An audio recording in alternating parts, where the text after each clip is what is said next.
Today's episode is brought to you by elitefts.com. Founded in 1998 with the primary aim to live, learn, and pass on. Please help Elite FTS support this mission by smashing the like button, leaving a comment, sharing with a friend, and thinking of us for your training needs. If you can put it in a gym bag or load weights on it, Elite FTS has it. What's going on? I'm Dave Tate. We are broadcasting from the middle of the Elite FTS weight room, where the underground still thrives and you're part of the crew. It's time to sit down, keep it real, and cut the bullshit. Welcome to Table Talk.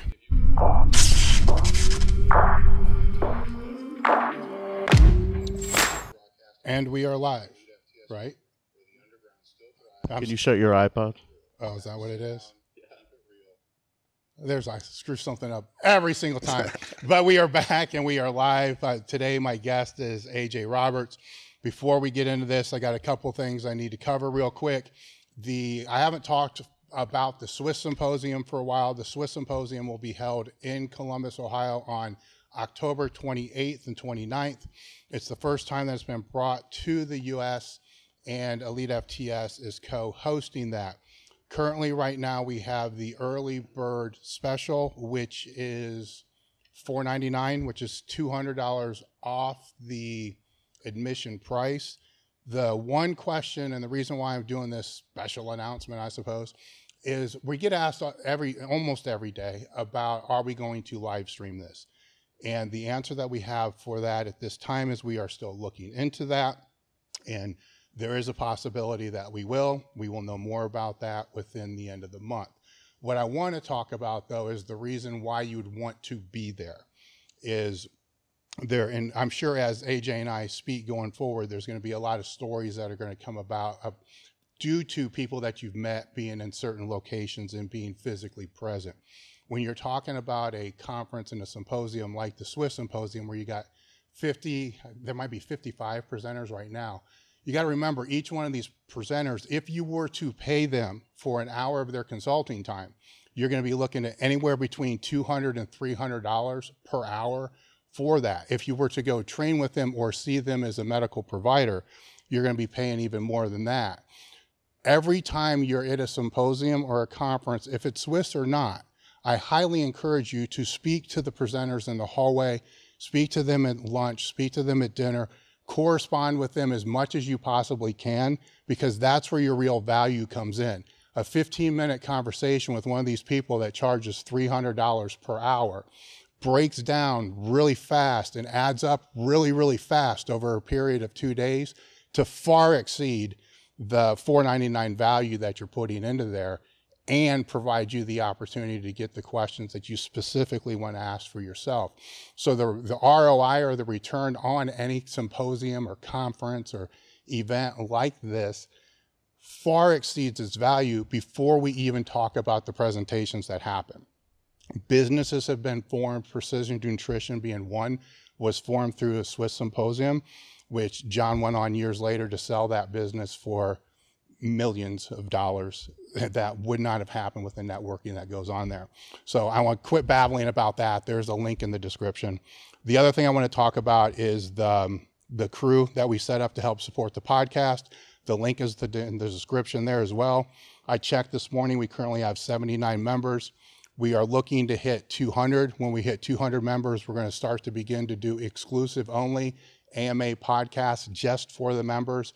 When you join now, you get 14 of my ebooks for free, 15% off all limited edition apparel, including the Stronger Things t-shirt, which I have on right now, which just launched today, and 15% off the Table Talk coffee, and 15% off all Elite FTS apparel. The link is in the description for that as well. All that aside, we're going to get on with the show. AJ, there's a lot that I can say about his bio. It's just like there's so many different directions to go. Can you turn my headphones down just a little bit? There's so many directions to go that we did put 1,200 pound squat, so we shortchanged him by 5 pounds. Sorry about that. I know how that feels. It's like a kick in the nuts, but it looks better, right? You know that you're a marketer as well, which we could do a whole podcast just on the marketing aspect, entrepreneurship aspect. But what I think most of this conversation is going to end up being about will be your time at Westside, because it came in after I was there. We'll dabble a little bit in the entrepreneurship, because there is kind of the balancing of, you know, being all in on something, which is what I've tried to focus this podcast mostly on, is speaking to people that know what all in really means, you know, and because there's pros and cons associated with that. And the interesting thing to me is one person's definition of all in is different than another's, you know, and it makes it a very interesting conversation to go down that route. But you had the all-time world record total, all-time world record squat, were at Westside for 4 or 5 years. 4 years, yeah. Powerlifting for over a decade. Yep. And so normally I'm going to say, let's start where it all began, go way back, and let's do that real quick. Yeah. Right. So you were not born in the U.S. No. So how did you get here? Yeah, I was born in the UK, big basketball fan. I had cousins that played college basketball. They came over when I was young, and I got hooked, and it was during the Michael Jordan era. So I was lucky enough to watch that, and I was a pretty good basketball player, played for England, but I got cut from the team. Coach basically said he couldn't teach me to grow. And me having the attitude I did, I said, well, I'll prove you wrong. So at 14, I asked my parents if I could move to America, and they said I had to wait till I was 16. So I came over foreign exchange, ended up in a really small town called Ione, Oregon, and there's only 250 people in the town, and everybody was a 3-sport athlete. So how'd that happen? I mean, how do you end up there? Because with the foreign exchange, you just kind of fill out forms, and then they try to find you a family. And so unbeknownst to me, the basketball coach found my bio and then found a family for me. So my junior year, I did all 3 sports. Senior year, wasn't allowed to play due to recruitment, breaking the recruitment laws of the Oregon School Association. So that's when I got into powerlifting. I had started lifting with the football team, became obsessed with bigger, faster, stronger. So we were box squatting, do all that stuff. Coach had 5 years worth of magazines. I read every single one. And that changed my reality of what strength was, because there's these kids in Texas squatting 600 pounds. So I suddenly started having this thought process, and then there was this older brother of this kid who came in who could bench 4 plates. So I immediately had like examples of people lifting more weights than me, so I knew I could get stronger. And just really fell in love with lifting. And then senior year was my first powerlifting meet. I went to Buzz's gym in Oregon, and I deadlifted like 520, 515, something like that. And it was the biggest deadlift of the meet. So people coming up to me like, how do you train? And I was talking about trap bar deadlifts and stuff. But I was hit by the iron bug. My ego just was like. How did you find powerlifting though? Because you're in a small town. Yeah. So, how does that come about? There was one of the girls' moms was competing in the WABDL, and she had the deadlift world record. And so I was setting all the school records. And so much so I made my own record board in woodshop class. So I had a record board to put my name on it. And by the time I graduated, I either had the record or shared the record. Didn't get all of them. But they knew I was strong, and they said, hey, you should talk to this lady and see where she competes at, and maybe have something to compete in, because I was so competitive. So I just kind of stumbled in it. And it wasn't until college that I even saw it as something I could do separate from sports. Yeah. It was just something I was doing to fill the void, It's interesting to me because it's a niche sport to begin with. Yeah. And you're in a town of 250 people. There just happens to be one person in that town, that was powerlifting. Exactly. And the scene, WABDL at the time in the up in Oregon and Washington was pretty big. Yeah. And they had Ryan Kennelly and stuff like that. So like as soon as I got into it, it was like I immediately was watching a guy go for the world record on the bench press, So it was just a series of amazing events that like led it to it. And then in college, I couldn't get through NCAA clearinghouse because I tried to walk on to play football. Couldn't get through NCAA clearinghouse because I had the wrong paperwork. Found out I was an illegal alien, and I had to go back to England. When came back, coach had been fired, strength coaches had changed. So I just volunteered in the weight room and decided I'll just compete in powerlifting. And that's basically when I found Brent Mikesell and started training. And he asked me first day, what do you want to do? I said, I want to break your record. He just set the world record at 11:41, broke it from Steve Goggin. And I just said, I want to break your record. And he goes, well, these are the things you need to know. And that was it. I was in. What was, because you're in a team sports setting, right? And then you gravitate towards an individual sports setting. Why do you think that was? Because you can't control the other players. You can only control yourself. And I would always be so frustrated. And even the year I didn't play in college, I trained. Yeah. I trained for football and then stood on the sideline. Trained for basketball, stood on the sidelines. And during the basketball especially, I would coach from the sideline. I'd be yelling like when I saw stuff, and I would just be always frustrated that other people weren't as obsessed as me. Yeah. I didn't know at the time it was obsession, but like looking back, I knew that's what it was. It was like I didn't understand why they weren't practicing the way I was practicing, why they weren't committed the way I was committed. And it just really always frustrated me. And so when I found something that you needed a team for, but you were responsible for your own results, I was like, I can excel at this. Like I control. How did that make you feel, busting your ass, right? Training harder than everybody else, but then you still got to sit on the sidelines because of some stupid administrative thing. You know, I don't know what it was. We fought it, and the family I was with, I don't know why they did this, but they spent a lot of money to try to fight the school board. They technically took legal guardianship of me to try to make it where I wasn't a foreign exchange student. Everything, we tried everything, couldn't get through. But I had this like in my head, like if I keep participating, maybe I'll get picked up for a college scholarship. And I went to the World Youth Basketball Tournament in Hawaii and played my senior year, trying to get a scholarship, made the All-Star team there. And during that game, it clicked what that coach said to me. And I knew that basketball wasn't going to be my future. Because even though I made the All-Star team, I couldn't keep up with the other players. They all had D1 scholarships already. They were running rings around me. Like, it was just like a reality check that like, okay, like you really are not at the level where you go through. And for me, there's a weird thing where if I know I'm not going to be really good or the best at something, I just switch off. So in that moment, it was like, okay, I'm done with basketball. And I literally have not picked up a basketball since that tournament. I think I played a 3-on-3 tournament in college once. Got so mad at what are the fraternities? The fraternities were the referees, and they were terrible. And I got so mad, and I was like, I'm never fucking touching a basketball again. So then how did you find Brent? Like, how did that? Yeah, so, you know, Deep Squatter, Outlaws. So Outlaws, you know, Tommy Fannin, I had that. He was out in Seattle. So I was like, there's got to be a crew close. And I posted something. And then Matt Ludwig was a strength and conditioning coach at the Washington State University. He was a France powerlifter who would train with Ernie France at France Gym.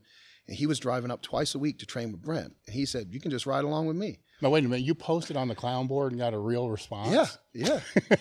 And not a troll response. And I, you know, and he drove, he had to drive to pick me up because they didn't have a vehicle, and then would drive me up and drive me back. In the first session, I remember him saying, like, if you need me to pull over to stretch out because you're going to be cramping up, like, just let me know.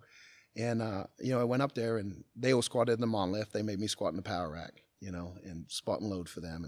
And then we were at a Gold's Gym, and we had to go in the back. They had his reverse hyper, and his glute ham machine was hidden. They didn't want it out on the floor.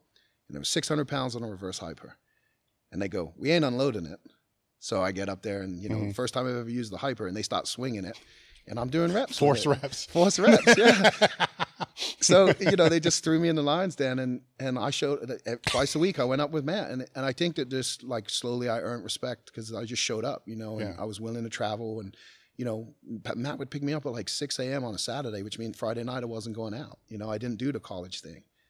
I was dedicated to training. And then the other days I was going in the gym, I'd find a spotter for the bench, and I had boards that, you know, 1 board, 2 board, but they were all separate. And I would like take 3 sets of boards to move myself to the college gym. People would be looking at me like, what are you doing? But I was like, right then I knew what I wanted.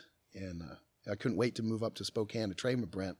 But unfortunately, you know, he got sick and had the equilibrium problem and couldn't train when I moved there. So I was in Spokane for about 4 or 5 months full time. But I was, you know, the crew I was training with were driving up from the college because I started taking other people with me.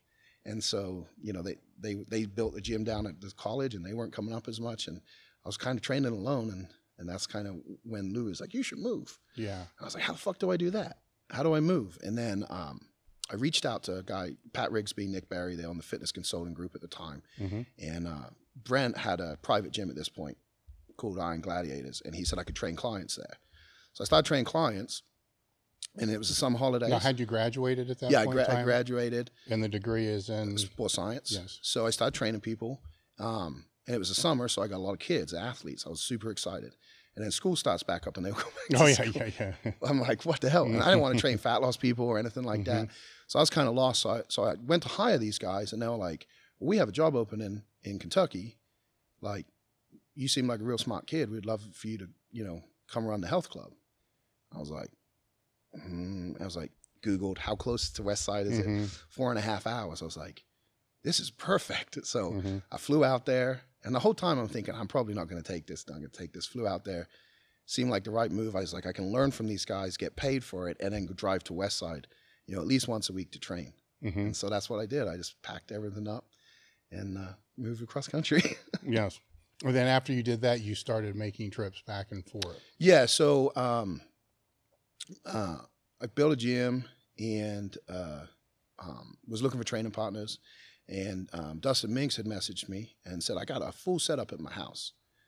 And he's telling me he's got hypers and monoliths and, you know, he's 30 minutes in Indiana. And I'm like, this guy is full of shit, but I'll go out there and see what he has. So I drive out. He lives in the middle of nowhere. Get to his house, small little house. I don't see a garage. I don't see nothing. Go in his house. Let me show you something, KJ. Takes me in his room. He's got a pendulum hyper in his room. I'm like, what the fuck? He's like, so I do them every day. I'm going, man, this guy's crazy. Then we go out back and he's got this big shed down the hill that I didn't see. Takes me down. He's got everything. And then, you know, I started coming up for the elite stuff because you had sponsored me at the time. And I was making my first trip to Westside, and Dustin's like, well, I'll go with you. He's telling me all these stories about Louie and Westside. And so I go to Westside, and that was my first training there. And I was kind of, Louie was like, you should come up and train. But because of my schedule, I had to train with Dave Hoff on Friday nights. So I would go to work Friday, be done by like 11, and then drive up to train with Dave. And a lot of nights we would squat and Dave would peace out. And I was like, well, I got to do some other stuff. And so I'd do other stuff and then drive back, get home at midnight. I did that forever. And then I started doing the weekends, and Jim Wendler started letting me stay at his house. And I don't know why, but he did. And he let me stay, and I was coming here and training, going to Westside to bench. And so it just became this thing. And then finally I got to that point where my lifts weren't really going anywhere because like training on my own in Kentucky the rest of the time didn't really happen. So my training was kind of hit or miss, and I was coming up, you know, sporadically. And Louie was like, you got to move here. And I remember I was going to church, and you called me because I tried to get a hold of you. You called me, and we spent like an hour or so on the phone. And you said one thing that you said, you can either move and find out if you really got what it takes to be the best, or you could not move and wander forever. And that was it. I knew I needed to move. And thankfully, you explained how Westside works to me. So like I didn't walk in unbeknownst, right? Like I walked in knowing how, you know, how things were going to be. And it was almost comical because to watch the different characters that you didn't use names, you just used characteristics, and seeing who those people were and how Louie worked. And, you know, you said, never look at Louie as your dad, never look at Louie as your friend, always look at him as your coach. And if you do that, you'll be okay. And that really made the biggest difference, because even though Louie cared deeply about every person in there, like he only cared about you getting stronger. Everything was geared towards that, you know. So I was working, when I first got up there, Louie was having me help him with different stuff, you know, because I was super into the business stuff. I mean, I was doing seminars and stuff already. I mean, I thought I knew everything about Westside, right? I knew Conjugate, didn't know Westside. So Louie started to have me help him. We redid the special strength cert. We went to NFL Combine, filmed all that. But then as I started to get stronger, he started to pull back on having me help him with stuff. And I just fought back to what you said, you know, you're there to get stronger, nothing else. And that was what it was. As soon as I started looking like I was going to do something, he wanted to take stuff off my plate. So I had no distractions, no other focus. And, you know, it was just super interesting seeing how that all unfolded. And thankfully I knew how it was playing out. And I always knew the guy who was picking on, you know, the golden child, like all these different roles that you have in there. And it was awesome. And I kind of filled the void. I think what you were with him, what Matt Wenning was with him, is what I was with him. I was the other person that deeply cared about the knowledge and wanted to help every other lifter in there, no matter what. You know, I was always coaching every set of every rep for every lifter. And I think that, like, after me, Louie never found that next person, you know, and he also stopped training. We talked about that before cast, but I think those are kind of the things that, like, you know, I've seen, and it's super interesting going through it and falling into that role and becoming that person and then achieving the things that you're supposed to. You know, it's different when you look back, and then you can kind of see, you know, this is kind of how it unfolded, how it all worked out, and how it plays out. And that's why I told you all those things at that time, because I think if I'm not mistaken, I think we started sponsoring you when you were still in Washington, or it may have been shortly after you got to Kentucky. But I do remember one of those trips that you came out when we were at the old place, you know, in the middle of fucking nowhere. And you were squatting one day and the weight was misloaded. There's like 8 plates on one side, or 9, whatever. It was like 8 on one side, 7 on the other, or 9 on one side, 8 on the other, whatever it was. And you did it, and we're like, you didn't even know it. And we are all kind of like, what the fuck? Like, he just did this and he didn't feel that it was 45 pounds misloaded on one side. Yeah, it was just off center. Just like, I felt it was a little off, and like, oh my God, this guy can do amazing things. And, you know, you had 1,000-pound squat before you came, right? Yeah, so that was an interesting story because I've been chasing 1,000-pound squat, and then I got invited to the Arnold Classic to do the squat challenge. I didn't qualify as a competitor. So I took that opportunity to do the squat challenge, got red lighted 3 times on 1,000 pounds. And then I was due to get married a couple months later. So for my wedding, I didn't want to be as big as I was. So I dropped about 50 pounds for the wedding. Then we went to Hawaii for the honeymoon. And I remember just saying, I got to get my weight up. And within like 3 weeks, I was back as heavy as I was before. In that December, I went to a meet down at in California. And we drove down, and it was the longest drive ever. But yeah, I hit 1,000, and I was wearing the Inza Predators and a T-Rex. Mm-hmm. And Chad Akes was there. He was sponsored by you guys at the time. And my T-Rex was so loose that after my squat, they undid the straps and just slid right off. And he looked at me like, what the fuck? Mm-hmm.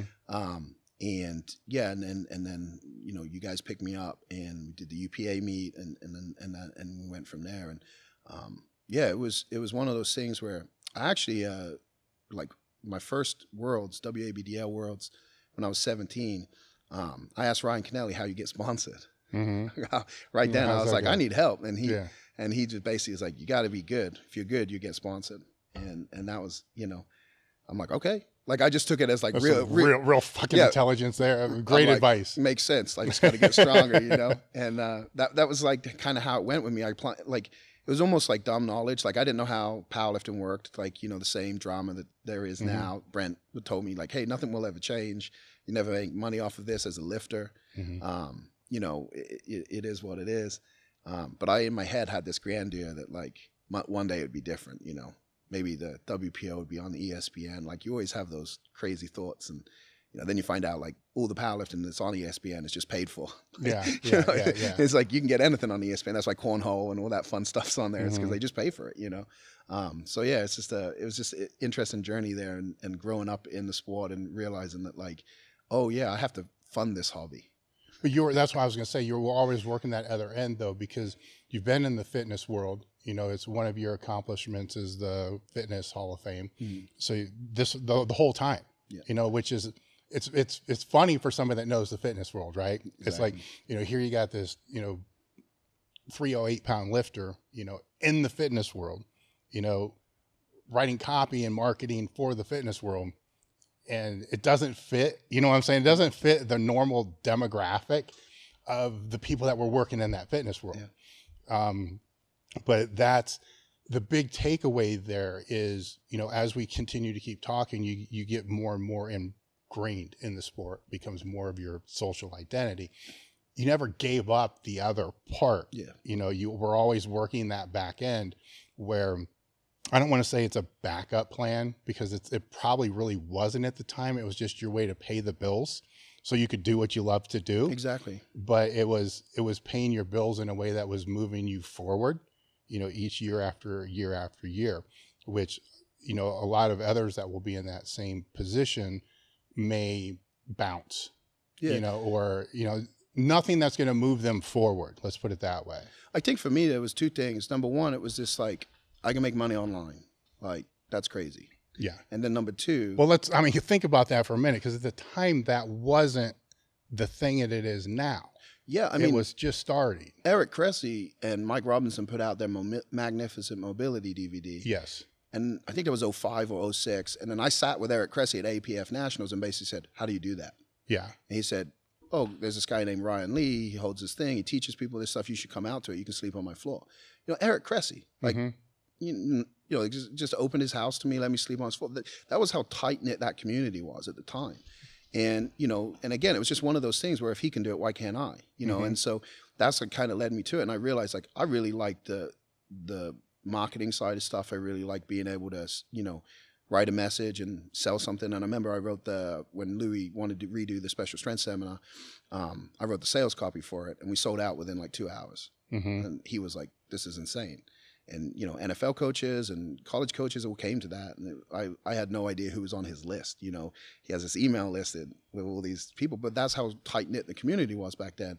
My first Ryan Lee event, there was a guy named Dave Schmitz there, bandman, he called himself, and he's doing all these, you know, fitness stuff with the bands. I'm going, what in the world is this? You know, we're squatting and benching with these things, and they're running around like idiots. And then I saw him selling, and people just buying bands like crazy. And I go, this is onto something. Mike Boyle was at that seminar, and we first met. And I actually that's where I really started to respect Mike Boyle, you know, because up until that point, I just thought he was this functional fitness kind of crazy dude. And he came up to me, and he's like, you know, want to talk about strength. And cut the long story short, basically, you know, I said, well, what is your purpose with your athletes? And he said, they're professionals, so they don't get injured and they play. Do you accomplish that purpose? Yes. Then why are you worried about strength? They already made it.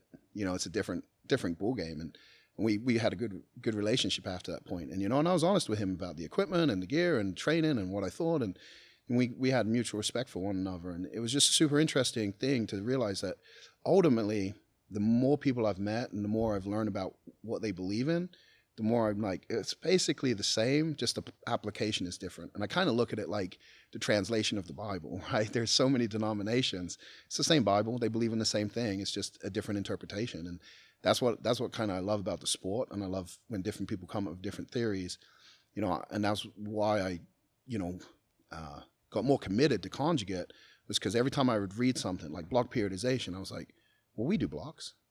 Just most people don't know about it.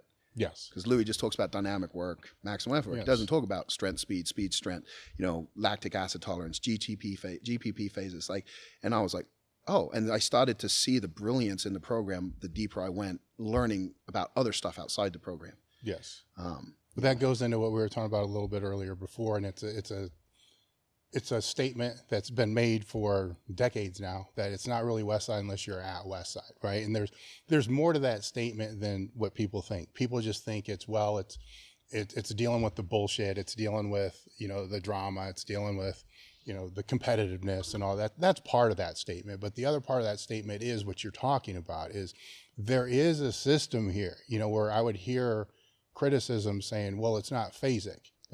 I see where you understand that from. I see where there's a lack of communication in regards to what's been put out there. I get that. But yes, there is. Yeah. There most definitely is. You know, there's, you know, a phase before the training. Sometimes it's called circumax, sometimes it's called something else. There's a phase after the training. There's all these different phases that play into it, where each one of the critiques, you know, against it fascinated me. But for two reasons. It fascinated me because it wasn't right. But then it fascinated because where's the disconnect? Yeah. Like, why is it not being explained? And it's hard to explain something that's so fluid. Well, and a lot of criticism is around certain things, like a movement. but Conjugate, there isn't a movement prescribed. There's a percentages and reps. Like, the movement is irrelevant. You can pick any movement. And that's what makes it so fluid for every sport, every athlete, is because like you could make it sport specific if you understand the sport, because it's about that day has this purpose and this purpose creates this result. And I remember reading, I think it's a Science and Practice of Sports Training, and they talk about dynamic effort, maximal effort, repetition effort. I'm going, wait, this isn't Louie's thing? And then I read, what's that big book that everyone, Super Training, yes. I was going to say everyone falls asleep when they're trying to read it. And that has all that stuff in there too. And that's when I started realizing that what Louie was doing was dumbing down a lot of this stuff and translating it. And some stuff gets lost in translation. And when I started like actually paying attention, I realized that the articles that Lou wrote were captured moments in time. Yes. Westside Barbell was a laboratory. And Louie was performing experiments, and we were all his test subjects. And as the years went on, the risks and the rewards, he shortened that gap. Yes. What I did in 4 years would have took you 15 years, because that was where the thing was. And so here I am going back and reading articles from the 90s. And at the time, before I moved to Westside, I didn't understand that was an article from the 90s. Yeah. I'm reading that this is the training of Westside Barbell. And, you know, it's kind of like the 5x5 stuff. You know, I don't think really Louie wrote about it, so nobody really knows about it, but they started doing 5x5s. And I asked Tommy, like, why? And Tommy's like, because the guys were training in bigger groups and they were taking way too long. And so Louie wanted to make them go faster. And the way you get them to go faster is less sets, more reps. And then it worked. And it worked for them. And it was a different group of people. Because I remember we trained, like you, 2 3s. You know, and Tony Baloney was my main training partner, him and Matt Smith. And, you know, he'd take his belt off across the other side of the gym and then walk over here. So he had extra rest between the sets. And we'd be throwing chalk at him, like, let's go, let's go. And Mark Bell came back one time to train with us. You know, he trained there before. And I forgot how fast you train. Luke Edwards came out to California last month and came in for my bench session. And we hadn't trained that fast. I'd forgotten how fast we train, you know, and this was max effort bench day. And he's just, all right, what's next? Loading up, going. And you forget, like, that was something that most people don't get. You know, like when Louie talks about 1 minute rest, we didn't time that shit. No, we were yelling at each other. Like, it could have been 40 seconds. Who the hell knows? Like, but like, you know, Louie would set the thing. And that was kind of like the same with the Tendo unit. He always tells that story of how he brought in the Tendo unit. You guys were racing each other. Chuck got so mad he couldn't win. He threw that fucking thing on the roof. And so, you know, it was a negative tool because it created more competition that created sloppy reps. And that's the big argument people say with speed work. Speed work doesn't work because, you know, they got trying to, that's not how you're supposed to do it. The whole point of speed work, dynamic work for squat, for bench, is perfect reps every time.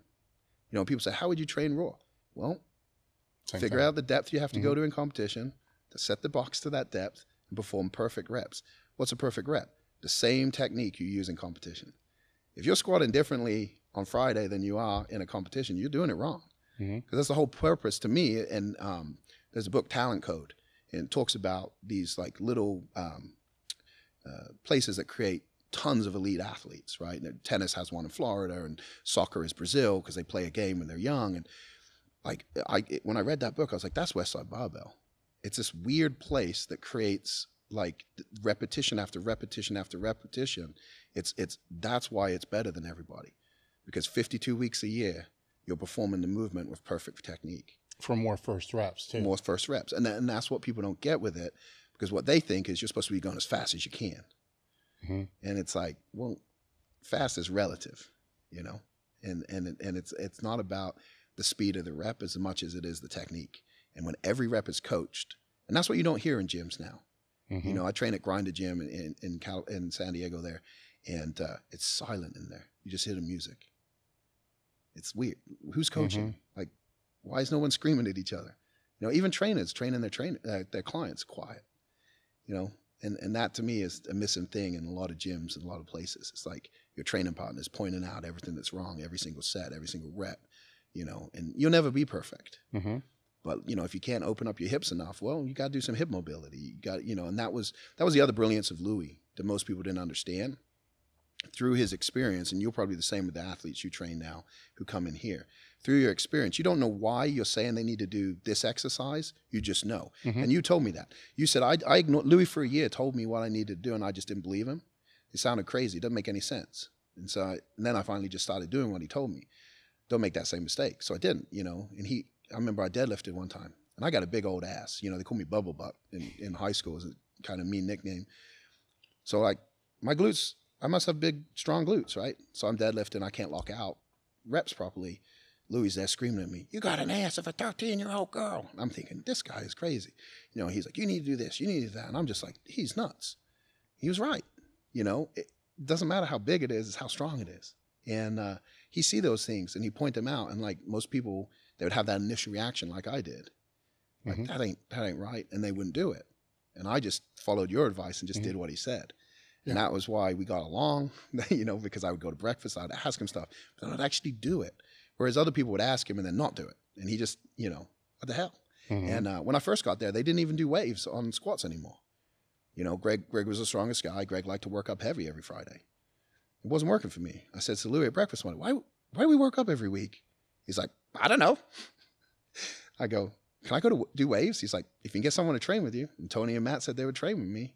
And so we'd squat after those guys. We'd run the monolift for them. And then we would squat after. And I bought waves back. But Louie said, I don't know. But Greg was the strongest guy in the gym. It's what Greg wanted to do. And Louie always lets the strongest guy do what they want to do because they're the strongest guy. Yeah. Like, it's working for them. It wasn't working for me. So, I asked him, and I'm so confused by it because we would do, 3-4 sets of speed, and then Greg would just start adding plates. Start working up. And his attitude was, and Louie says this, like, the strongest guy is the guy who can lift the heaviest the most often. If you can lift heavy every day, you'll be the strongest guy. But most people can't do that. Yeah. And, Jimmy Cole, bench press world record holder, unlimited 1,300 plus pounds, he trains heavy. Well, he was training heavy twice a week, Now he's had to change it a little bit up, but, strongest guy.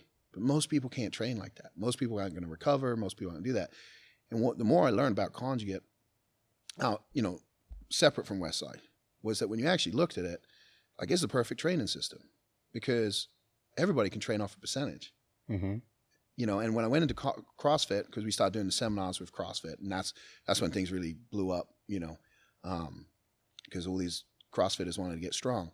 But when we started doing the seminars for CrossFit, what I realized the lack in CrossFit was at the time with their randomness was it was random, but they would say, men's weight 225, women's weight 135, and, max reps. But your stronger guy is doing more reps than your weaker guy. So how is the recovery the same for the next day? So how do you control that? You can't. And so you had guys getting injured because they were going too heavy, and then guys not getting better because they're going too light. And I was like, if you just had a percentage and said working weight 50% of your max, now everybody's on an even playing field.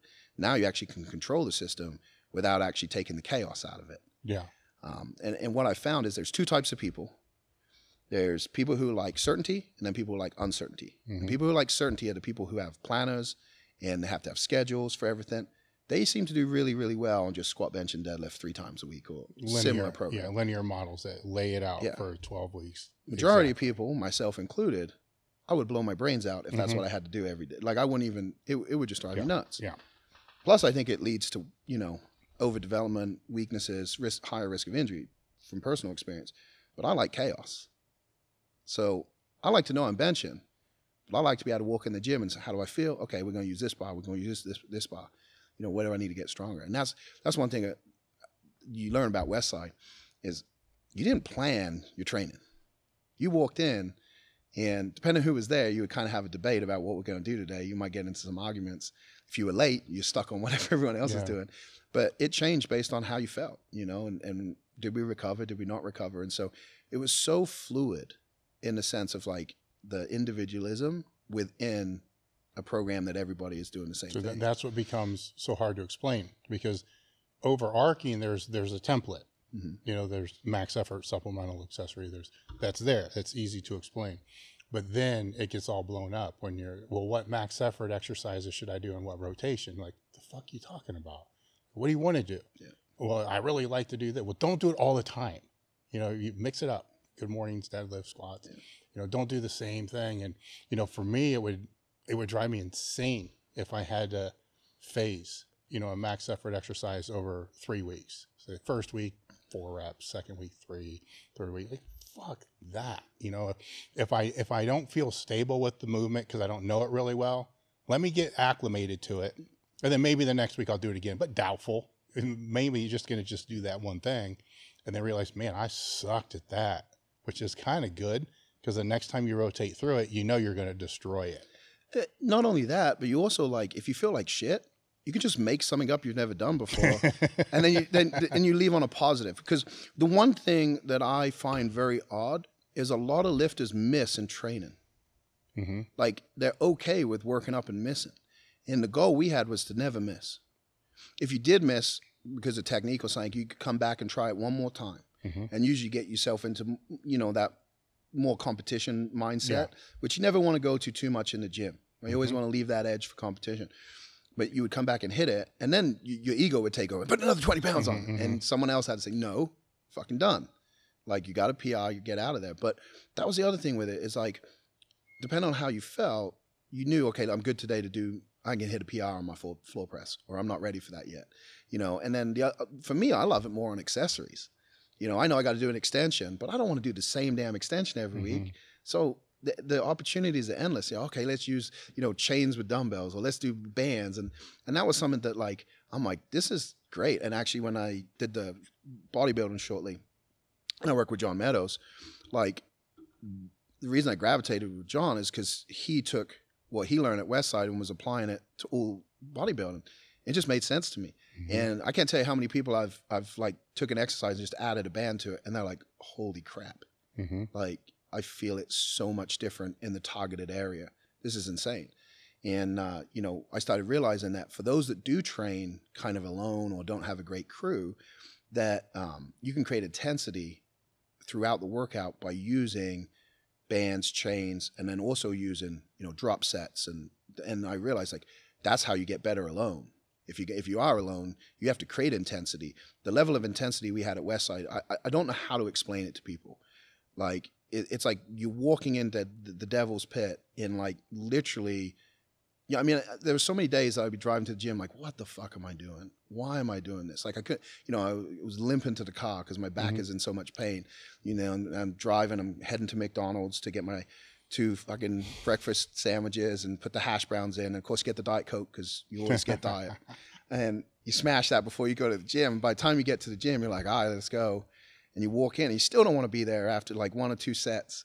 And then something clicks, you know, and usually it's someone would say something or do something. I remember Travis Bell one time, I was in a bad mood on Wednesday for a bench, and he was a bench only guy. So he was always there just Wednesdays and then on weekends.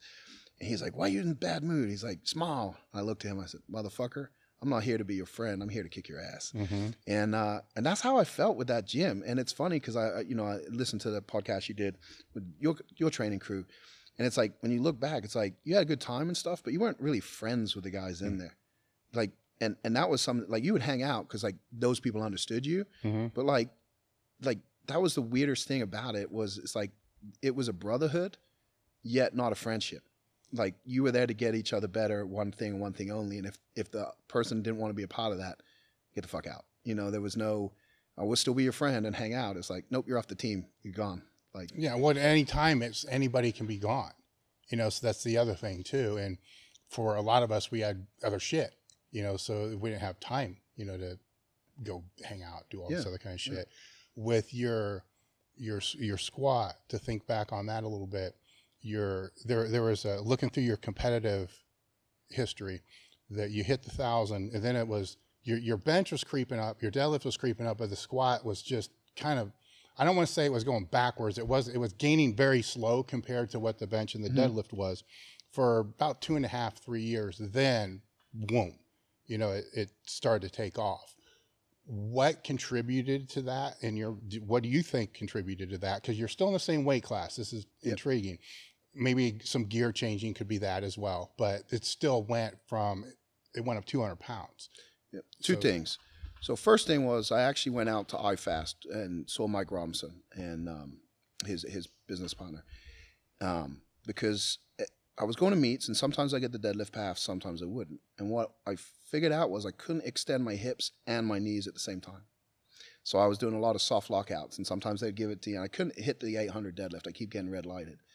So I went out there, and they started doing some mobility tests, and I feel like I just had crazy mobility issues. And he said something. He said, if you can unlock your hips, you're going to unlock an insane amount of strength. So he started having me doing all these weird fucking movements and shit. And I remember I'd be on the floor like foam rolling, and Louie's looking at me, what the fuck are you doing? Get up. Like, you know how Louie was. You know, it's comical. I look back, like towards the end, he's there over there on the wall with the mobility pose, you know, like he started to buy into that. But that was one thing. And they gave me a lot of exercises to do, single leg squat stuff, just stuff I'd never done before, you know. And it loosened my hips up and started to be I could actually contract my glutes, and I learned to be able to pull my hips through, and that's like, and so by being able to do that now on the reverse hypers, on the glute hams, I'm now activating more muscle mass, right? And Louie had me doing pendulum swings as well, because he felt like I wasn't doing any quad work, and so he had me add a little bit of quad work in. But what really made the difference in my mind was on dynamic day, he wanted me to handle heavier weights, because he said that I wasn't moving the percentages good enough for it to make sense. And he didn't want me to go lighter. So he had me, I went briefs and then suit straps down. I squatted in canvas, but he had me use the old T-Rex that I had straps down. And that allowed me to add another plate or two on speed work. And so that taught me how to be explosive out of the hole, but it also, like, I learned how to push into my gear and move out. And so when I put that canvas on, you know, and it binds up in the hips, I was able to open my hips now and really get down there. And then I had all this new strength out of the hole from the additional glute development I was able to produce. And so those two things were a turning point for me. And then I guess the other thing was I kind of cleaned up my diet. So I went from eating shit all day to having 4 solid healthy meals mixed in with the fast food. And I just felt a little better. I got more athletic in terms of like my conditioning. What's an example of a solid healthy meal for those people? Just rice, chicken, and vegetables, or steak and vegetables, you know, just a typical what bodybuilder would eat. And then, you know, in between, you know, there was always like some form of fast food every day. Usually all you could eat was in there. But I mean, I struggled to keep my weight up. And we were at the, I think it was 06 WPC Worlds in New York. And actually it was our first conversation. And I struggled weighing in for that meet. I remember I was in line behind Paul Childers, and he's like, "Oh, AJ, you know, I heard a lot about you. You know," he's like, "What weight class you competing in?" I go, "Competing in 308." He's like, looks at me, he goes, and I was so embarrassed, you know, like, because Paul was a big motherfucker. Right? Oh, there are people cutting to get to 308. So I'd been sick. I went to weigh in, and I just figured I'd leave my clothes on and maybe put a 5-pound plate in my pocket. Mary Steinberg, she's passed now. She was a wonderful judge. But she looks at me, she goes, "Oh, honey, this is WPC Worlds. You got to weigh it in your underwear." And, you know, she's wearing a little fucking crown with her fairy wand. And I'm thinking, what, this woman's just trying to get me fucking stripped down here. So I stripped down. I stepped on that scale. I was like 282. And she's like, "Nope." She's like, "You got to go gain weight." So I start drinking water. Someone's like, "Drink a gallon of water." So I down a gallon of water. And then I'm there with Larry Hook and Donovan Boyle. Larry's a really good 242 lifter. And we went to McDonald's, and I ate 2 burgers, fries, milkshake. Driving back, that shit just started bubbling. I throw up in the back of his car, like all over the fucking headrest, because I went to lower the window. It's one of those windy windows. I couldn't get the window down quick enough, puke over the back of the seat. Anyway, somehow I made weight for the meet, but I was talking to you about it, and you just looked at me and go, "Well, you're not fucking eating." And I'm like, "He's like, you're like, where's your food?" He's like, "You either have to have candy on you, or you got to be drinking something." And then you said you mentioned the JM diet, and you had written something on the website. You said, "Go look that up." So I looked it up, and I just started doing it. Pizza with oil on it, shakes with milk, like ice cream, and like I just followed that to a T to get my weight up, you know. But I remember I'd get so mad because, you know, here in Ohio there's a lot of big farm kids and stuff like that. I'd go to like Walmart, and there's like people bigger than me just walking around. I'm going, "How is this possible? I'm trying to get as big as I possibly can." And then I talked to Donnie, and Donnie's like, "You're eating too often. You gotta think of a sumo wrestler." He was like, "You need to eat as much food as you can before you go to sleep, because your digestive system." And so, you know, little tips like that really, really helped. But, you know, it was crazy how hard it was to gain weight. Well, I was exactly the same way in the same weight class. You know, if once I think I filled it at like 308 or something like that. Once. Usually like 292. Like, I'm eating and bloating and taking phenobuterol. I'm taking all kinds of shit, you know, to be able to just be heavy enough to fill out my gear. Then, you know, 3 weeks after the meet, 282. Like, son of a bitch, this is a pain in the ass. Now I older, it's like, what the fuck are you? I mean, I was up to like 340 after the pandemic. I wasn't training or nothing like that, and I just remember I was in 2XL t-shirt, and I was like, man, I was 320 when I retired in 4XL. I look pretty good. I'm 340, and nobody thinks like everybody. It's just like, what the hell? And that was a turning point. But go back to the weight stuff. So my last meet, I did get up to 320 and cut to 308. That's how to get that 1200 squat. And it was, you know, I was like, I'm going to push the boundaries as hard as I can to get this 1200 squat. And I got the squat, 1205. And then I almost bombed on the bench press. My shirt blew out, and I'm like, oh, fuck. Because it don't count if you, you know. And after the squat, I was like, I'm done. That's it. I've hit everything. And then I had to finish the meet. Shirt blew out on the first rep, switched to a different phenom, red phenom, blew that out. We looked at my first shirt, threw some duct tape on it, and I grinded out like the slowest bench I'd done in probably 10 years. Yeah. And then deadlifted like, I think 775. I had nothing, you know, but it took everything to finish that meet. And so I went to breakfast the next morning with Lou, you know, and he's adding up my best lifts, and he looks at me and goes, AJ, if you push your body weight up 360, 380, he's like, that 3,000 pounds, you're going to obliterate it. You'll be the strongest man in the world. And the first time in my career, I looked at him and was like, oh man, you're crazy. Up until that point, we go breakfast, and I'll tell Lou what I wanted to do. And when I told Lou I wanted to bench 900, he was like, you'll never bench 900. You're a 3-lift lifter. Like, you'll never bench 900. Fuck you, old man. I'll bench 900. You know, he knew that motivated me. Like, I got motivated. Like, if I was playing basketball, I'd want to be out in the Bobby night, you know? Like, I enjoy the chairs getting thrown at me and stuff. Like, and Lou knew that. So he would always be, I would say sign, and he would say, no, you're not, right? For the first time, he says sign, and I'm like, no, I'm not. And that's when I knew I was done. And for me, like, I was at Westside as a lifter to put my name on that board. And even though I was heavily involved doing the seminars and coaching the other lifters, and, you know, I'd go to any meet anybody needed help and handle them. Like, I was really about the team. Like, never in my head did I think I could stay at Westside if I wasn't competing. And unfortunately, there was a couple older guys there that used to, like, some of the guys that were there were guys that the reason I moved to Westside. And the way Louie talked about them and the battles I saw them trying to, you know, get back to who they used to be, they're like chasing ghosts. Nick Winters had a heart attack, passed away. I just felt like I was walking that tightrope of death. And at the time I still have sleep apnea, but I had sleep apnea. I didn't know about it, right? So I was barely sleeping, psychosis, you know, some of the drugs that we were on, like, weren't really helping. And I just was like, I'm going to die. And it's funny because I remember there was a CrossFit seminar and they asked me like when I would quit. And I said, I'm not going to quit. I'll die doing this. But when you actually think you're going to, like, it's okay to say when you're not like close to death. But when you actually think you're going to die, it's a whole different story, you know? And for me, I knew I just had to hit the eject button. Like, I couldn't be in that environment because I would never give it up. Like, you know, Lou was like, you can cut 275. When I went to breakfast to tell Lou, Tony Ramos took me to breakfast and was like, you have to tell Lou. I guess not many people did. I think John Stafford was one of the only guys. He's like, if you want any kind of relationship with Lou, you have to do it right. Hardest conversation I've had, you know, and because he doesn't want me to leave. Yeah. And he said, you can stay, cut weight, like, go to, no big deal. And I just knew, like, it's not how it works. Like, it's not how it works. Like, you know, look at Mike Wolf in the battle. He, you know, he would lose weight and then gain weight, you know, and he's no longer with us. And I didn't want to go through that. So I was like, I got to eject. And that's how I ended up in San Diego, because I was like, how far can I get away from this gym to not have to do it? And luckily I was still connected because Lou had me doing once I'd left, he calls me up and says, I want you to do the CrossFit seminars again.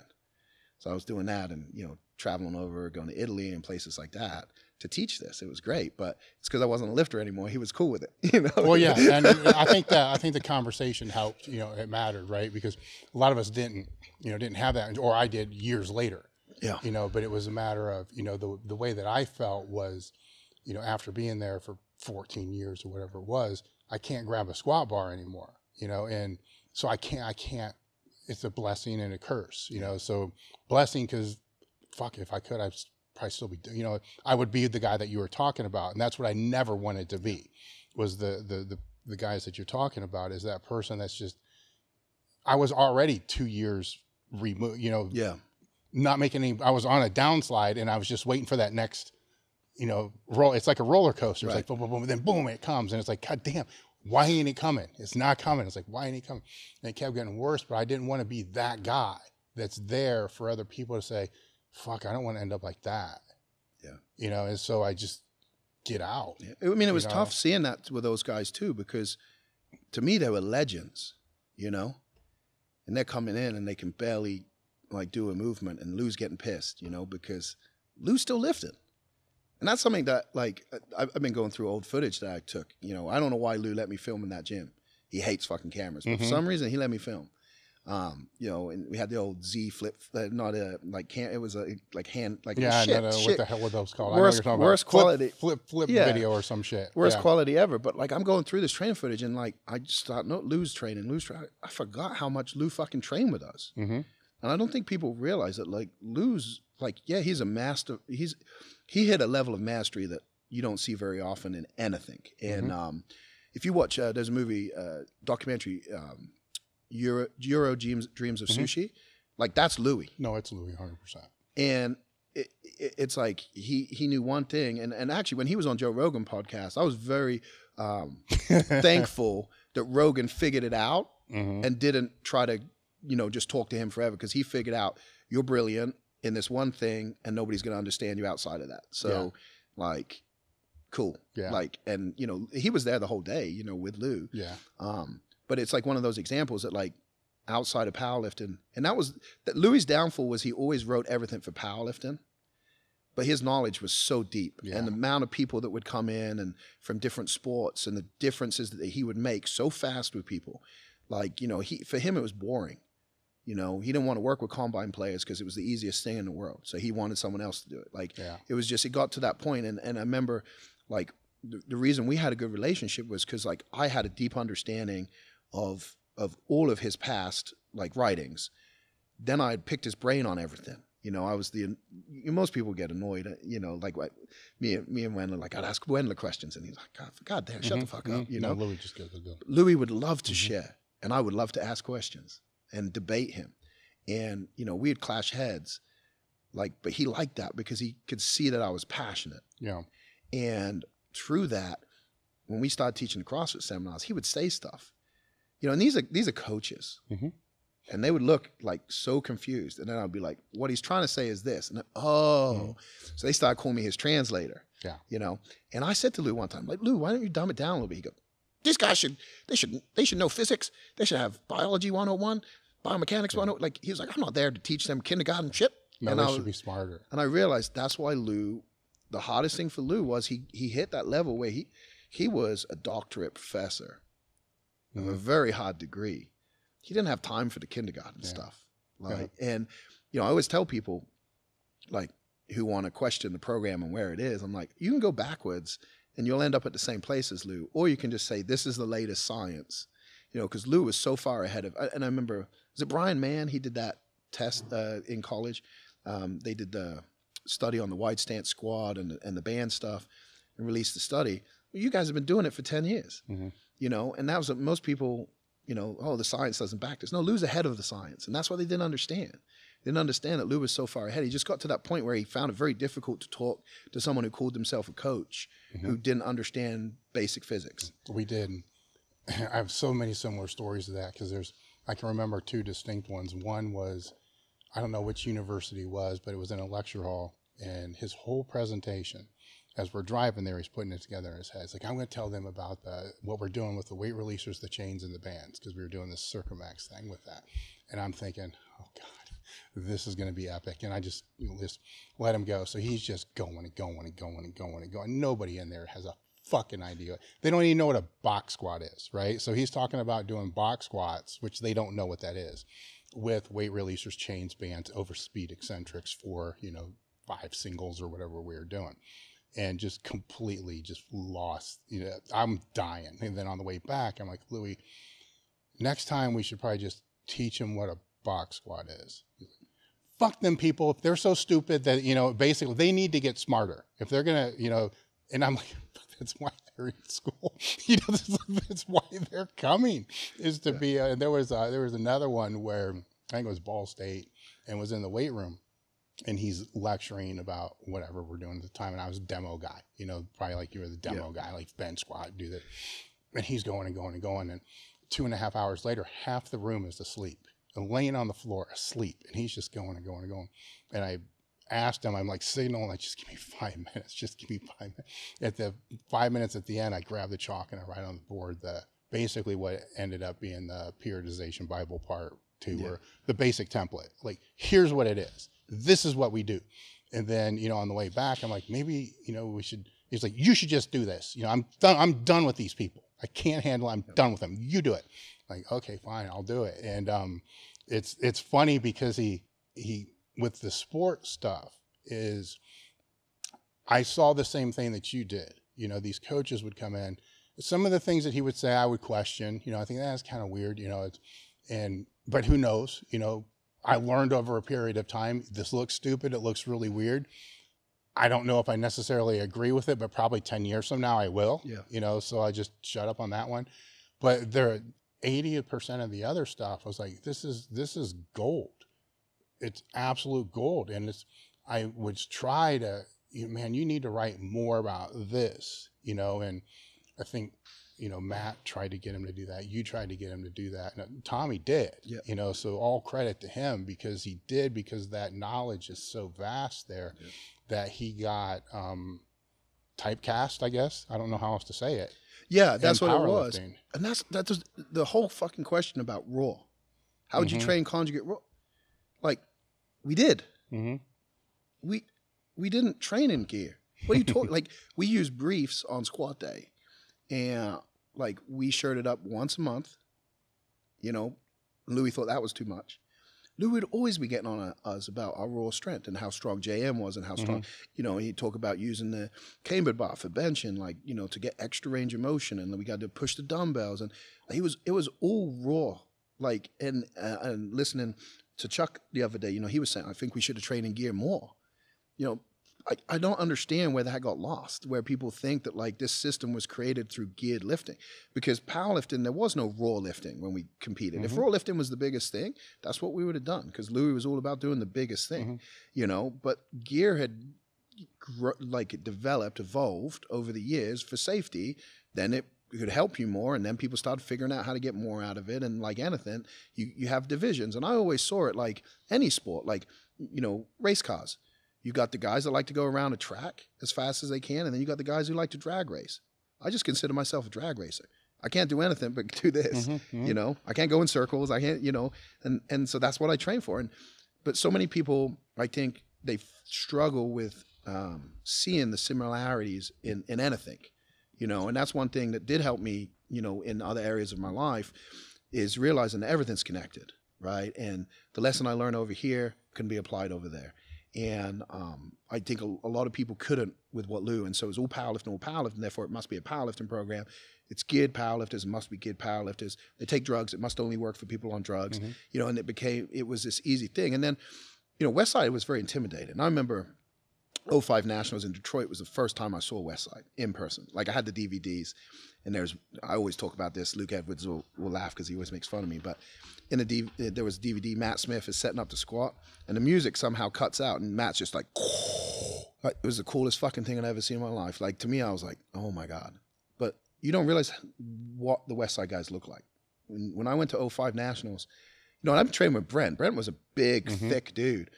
You go in, and it's like traps, shoulders, Westside barbell. I'm just looking, and Big Tim was there, and Mike Ruggiero was there, and you were probably there, but, you know, and I just remember looking at these guys going, why the fuck don't I look like that? You know? And when I went to Westside, I still was kind of pair. You know, Luke was on, he said I was dumpy or whatever.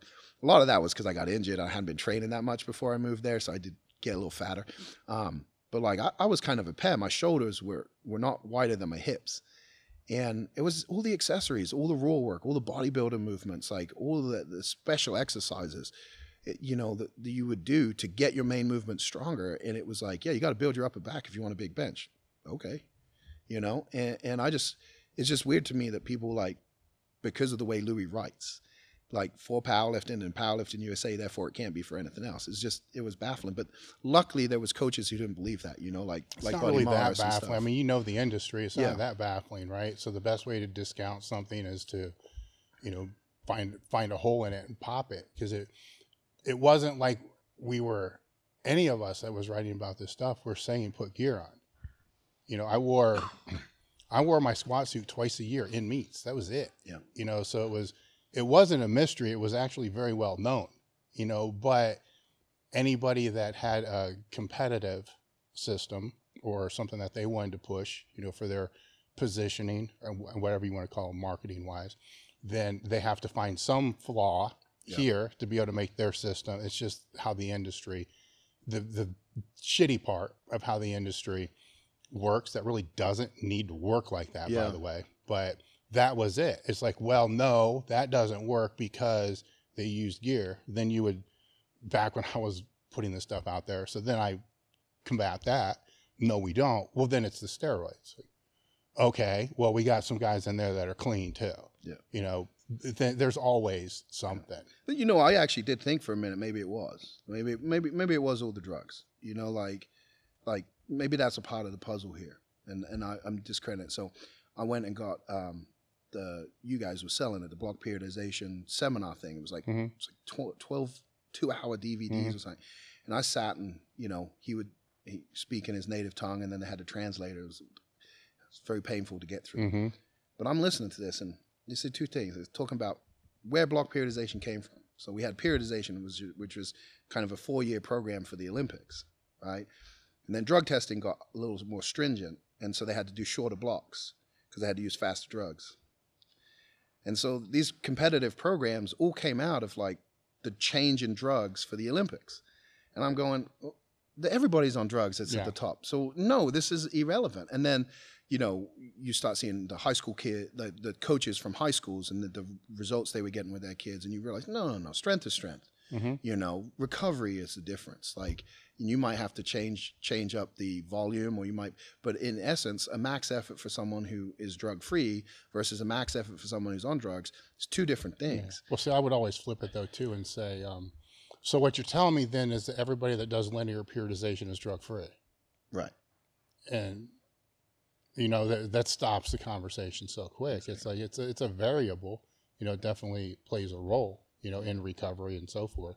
But it's not all, you know, but again, it's that way to pollute, you know, for lack of a better word, what that system is, to discount it to be able to sell their own program, which, you know.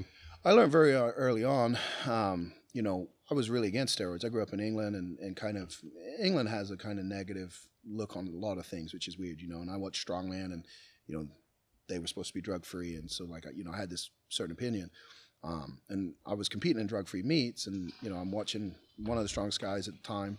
He's popping little pills, and I turn to Brent and say, what's he taking? I got to get that. And Brent's like, oh, like Dianabol, Anavar, like something like that. And I was like, wait, isn't that illegal? And Brent was like, it's drug-tested, not drug-free. And then, so I started going on, I get obsessed with stuff, so I got obsessed with steroids and start researching all this stuff. And when did it get banned? When did it do that? And obviously that movie, was it Bigger, Stronger, Faster that the Bell brothers did? That basically says the whole thing that I learned, you know, this whole hypocrisy of it and all of that. But when you actually look at it, it's like, you know, same in bodybuilding, you know, guys that say, oh, these guys are on so much stuff. And then you start talking to pro bodybuilders. It's just a piece of the puzzle. And you can take that piece out and still be really good and still be really strong. Are you going to break all-time world records? Probably not. But, like, you can still get better every week. You can still get stronger. And so that's where I started realizing, like, you know, it's just same as the gear, same as the training, same as everything plays a factor, you know, and all of these things add up to that. And, you know, working in the D1 weight room for 4 years, what I saw was the strongest guys in the weight room were never the best guys on the field, you know. And Louie's quoted somewhere, he says, you know, you can't make a football player in the weight room. You can make him stronger, you can make him more explosive. You can't make a football player. Like, that's done on the field. That's skill training. And I think that's the piece that people don't want to accept, is that, like, and you saw this because you sponsored a lot of different guys. And when we would all get together, everybody was pretty smart.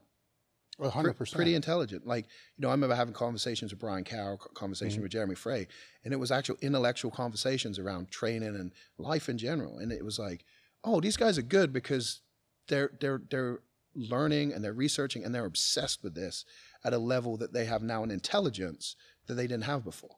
Yeah. You know? Well, see, the random outlier can get to that level, right? Just genetics, and that random outlier can do that. Most people still, yes, genetics play this huge role, but to get to the level that you were at and those other guys were at, it takes intelligence and it takes personal accountability. Yeah. You know, because you can't, while Louie is a coach and there's coaches today, you can't 100% rely on that coach, because then you're not taking 100% accountability. You know, the people that get to that top, it gets really fucking hard to put 5 more pounds on a lift. Yeah. So you have to look at everything, like what's going on here. And, you know, steroids, chemicals, PEDs, they all play this role in there too, because the shit ain't healthy. You know, let's not kid anybody. I think it's common knowledge now, if you're going to push anything to the highest level, it's not fucking healthy. It's a little better in today's world because there are companies like Merrick Health, you know, that will help mitigate the damage. You know, by the way, link in the description. We got a profile in there. I know I pimp that a lot, but the reason why is because I know the levels people go through, and I know how hard that they push those things and where the blood pressure goes and all these other things go.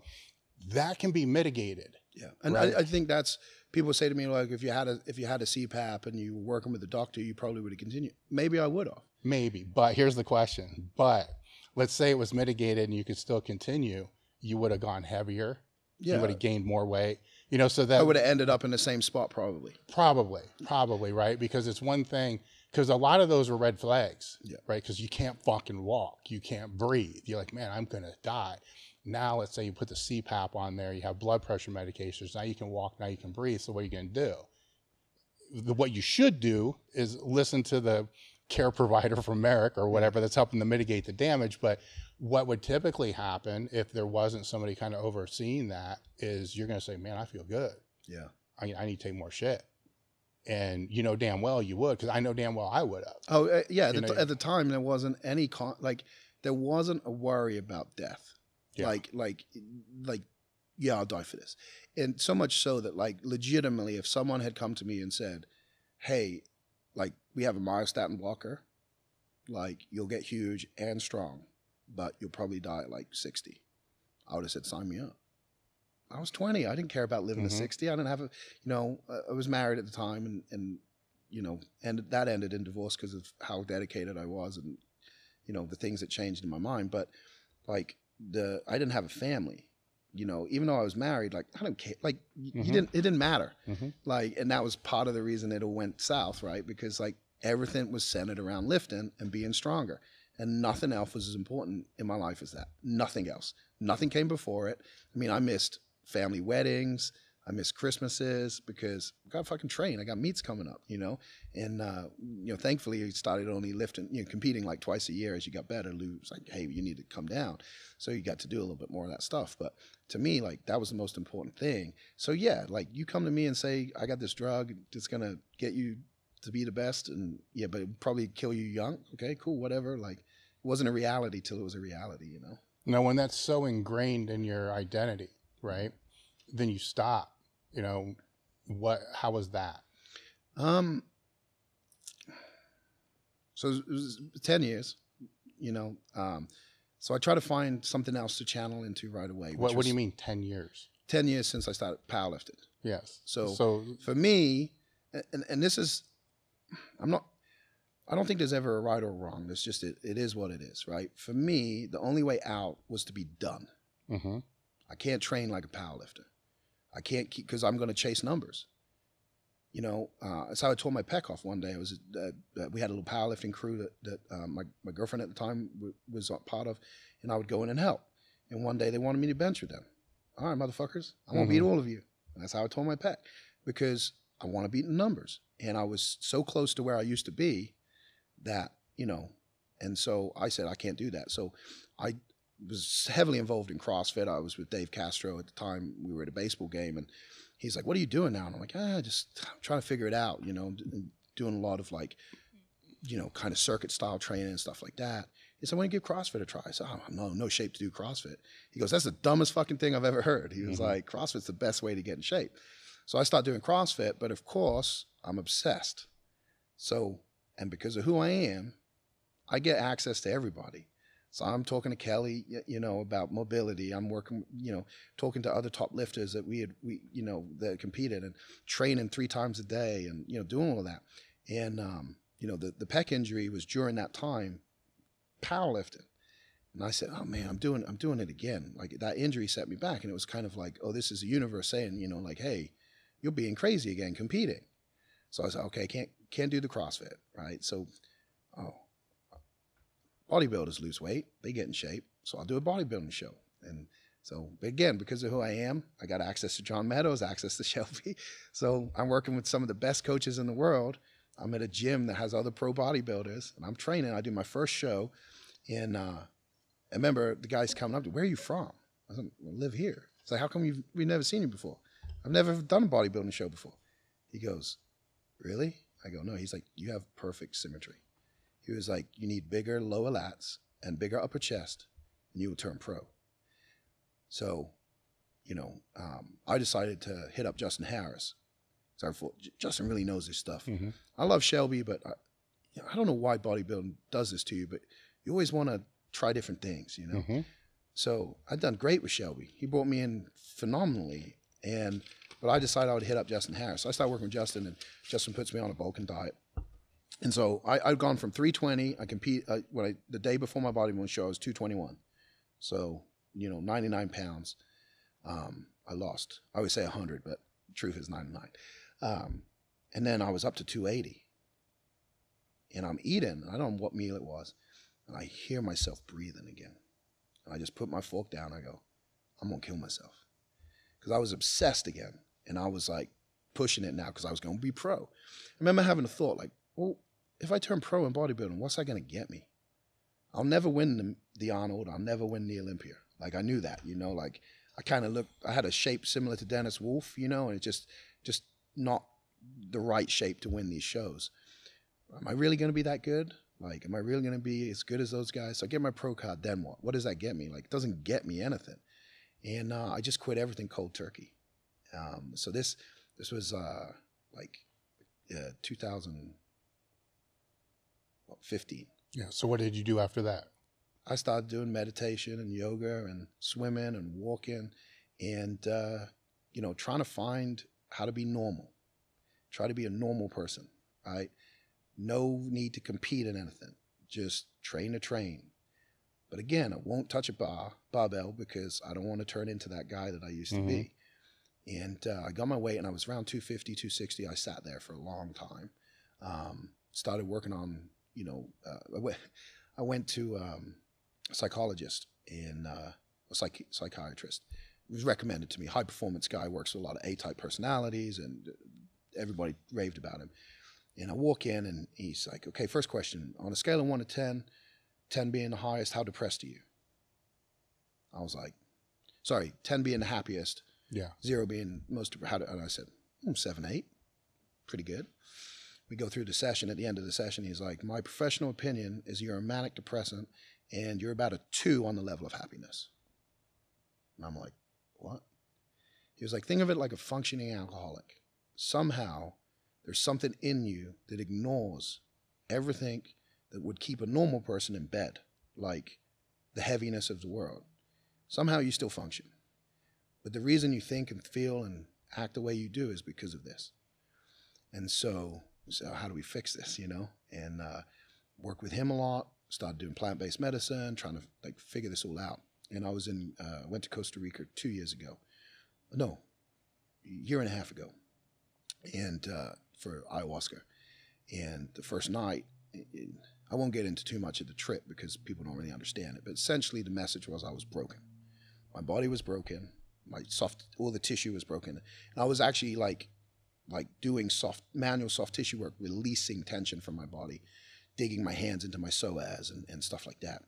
And the message I got clear was you have to get in the best shape of your life, and everything else you desire will come from it. Your access to power is through your body.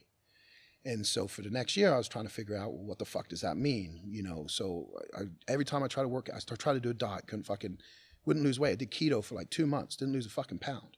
My wife's like, there's something wrong with you. And my weight kept going up. And she asked me to go to therapy with her. And so she'd been going, and so I didn't think anything of it. And we sit down, and she looks at me, and she says, I'm scared you're going to die.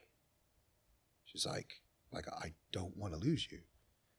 And I was like, I don't know what's wrong with me. Like, I don't understand. Like, I don't know who I am. Like, I have all this success, like all this stuff, but like, I don't feel it. Like, I don't feel anything. Like, I don't get it. And then Louie passed, and I was supposed to come see Louie like a week later. And I've been putting it off for like 6 years because I was so ashamed of who I was, like physically, like, you know, not who I am as a person. Like I'm very successful. And I've worked through a lot of fucking issues, but like, I was like, what do I have for the old man? Like, he's just going to be he's going to look at me and be like, what the fuck? Like, cause I couldn't train there. So I'm just coming to hang out. Like why? Like he wouldn't care about that, you know? Mm-hmm. And so like, I keep thinking to myself, I got to get back into lifting. And so finally I was like, you know, fuck it. This is stupid. I got to go. And someone had said he wasn't doing too good, but like didn't really share the details with me. So, you know, I was like, okay, I'm going to go back, you know, see Luke. Cause Luke, you know, been sick and stuff. And I'll see both of them. And then he passed. And I remember just like it hit me really hard, you know, like, and I just had this voice, just said to me, like, the only thing he would want you to do is to train. Like, that's the only thing he would ever want you to do is to train. And so I came back and went to the women's pro-am meet. And it was the first powerlifting meet I've been to in like 9 years. And I couldn't believe where the sport had gone. Like, I didn't even know who the world record holders were. I didn't know nothing. But that meet I met Jimmy Cole, and I looked at this. I never met a guy as big as Jimmy Cole. I don't think people realize how big this is. The reason he benches like 1,300 pounds is he's twice the size of me. Like, and he's like shorter than me. Like, this dude is massive. And Dave was there, and you know, me and Dave were talking, and I got to be a part of this again. And I didn't know like what capacity, but I was like, I got to train again. And then I was like, why have I failed every time I've tried different training programs? Like, why can't I just work out? Like, people work out. Why can't I work out? Why do I have to train? I don't get it. And I realized it was competition. If I don't have a goal, and this is for anything, if I don't have a goal, I don't give a shit about it. I've never been motivated by the journey. And it scared me because I said, it's unhealthy. It's an unhealthy thing. I said, but it's the only way I know how to get back into this. So I said, I'm going to compete again. Now, I don't have time to compete as a full lifter, and my squat and deadlift was so terrible. But we maxed my bench out, and I benched like 390. And I was like, oh, like, okay, that's not too bad for not lifting for 6 years. Maybe I'll do bench. And then, you know, found out about these shirts, and so it became interesting to me again. There's a new skill to learn. There's a new this to learn. So I just said, I'm going to do a meet. And I was talking to Rita West about it, and she's like, come to my meet. It's a bench invitation meet. I was like, okay. So I committed to the meet, and I started training. I was doing, I have a personal trainer that comes to our house, and he does all corrective exercise and stuff with me. His name's Luke Nolan, really smart young kid, super, super, super passionate about stuff. But he's essentially like, you know, your body is formed to a certain way to be good at what you were good at. But, you know, you have no internal rotation. We need to fix all that stuff. So I was training with him twice a week, and I was doing one bench workout a week.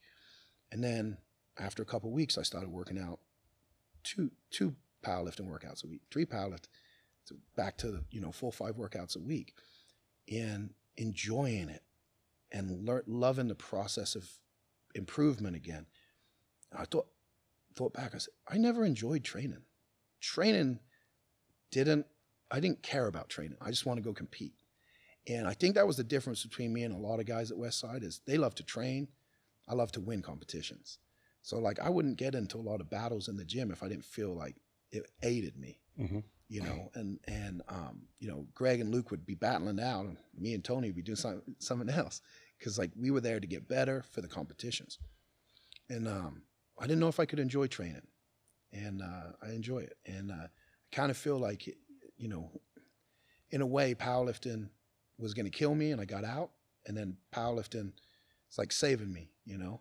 Well, here's the thing. When you were coming up in powerlifting, when you were first starting, right? How many people were telling you, oh, man, what are you doing this for? You're not going to make any money doing this. Like, people were telling you that, right? They tell us all that. I mean, it's very common, you know, it really never goes away. The only time it really kind of goes away is probably when you're at Westside, because you're around more people that are part of all that. Right. You know, so now fast forward, and you're telling yourself that, right? So you wonder why there's this conflicting issue, you know, in your head, because now you're that person telling you the barbell, why are you doing the barbell? The barbell can't give you anything. The barbell's not going to give you what you want. The fuck it won't. Right. It just gave you the past 40 years of whatever you've had.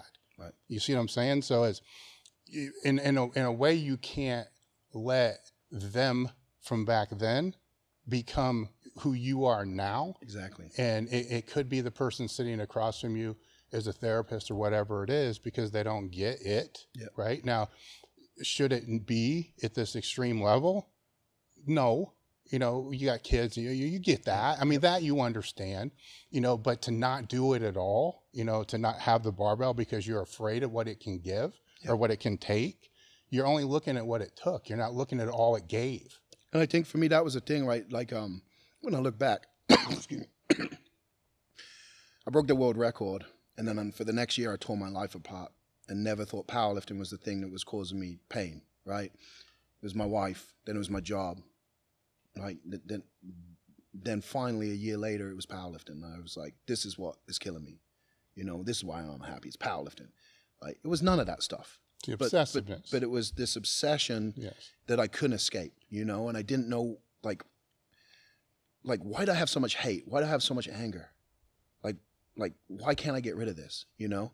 And that's what, you know, once I started figuring that out and figuring that piece out and healing that piece, the fear I had for the last 10 years is that I would become that person again. That was the fear. Like, is like, you know, I've learned how to tame this dragon. He's sleeping. Don't fucking wake it. Mm-hmm. Don't wake it because you have no fucking idea if you can control it.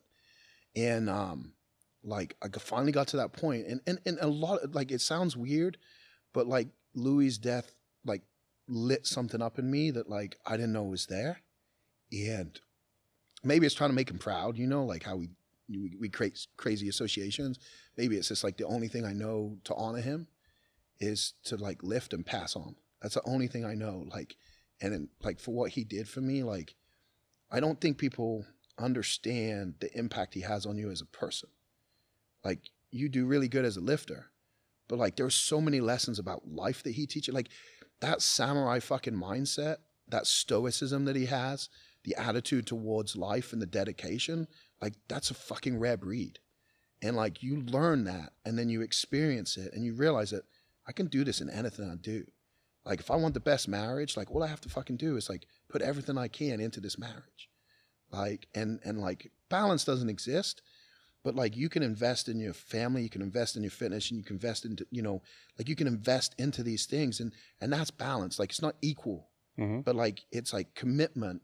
And that was one thing, like, when I looked at it, like, I was committed to powerlifting. I was never committed to my marriage. I was never committed to the girlfriends I had. So when I got with my current wife, that was one thing she taught me, was like, this isn't going to be smooth, but, like, are we committed to one another? And I was like, committed.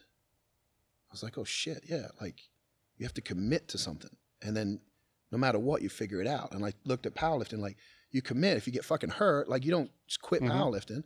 You get healthy and you keep going. And so, like, fast forward to now, getting back into it, it's like I'm learning so much, and, like, it's therapy because I learn about my mindset. I'm catching because I have awareness now, right? And I think that just comes with age, right? Your ego kind of never goes away, but you're not driven by it. You learn to control it a little bit because it gets you in trouble. Yeah.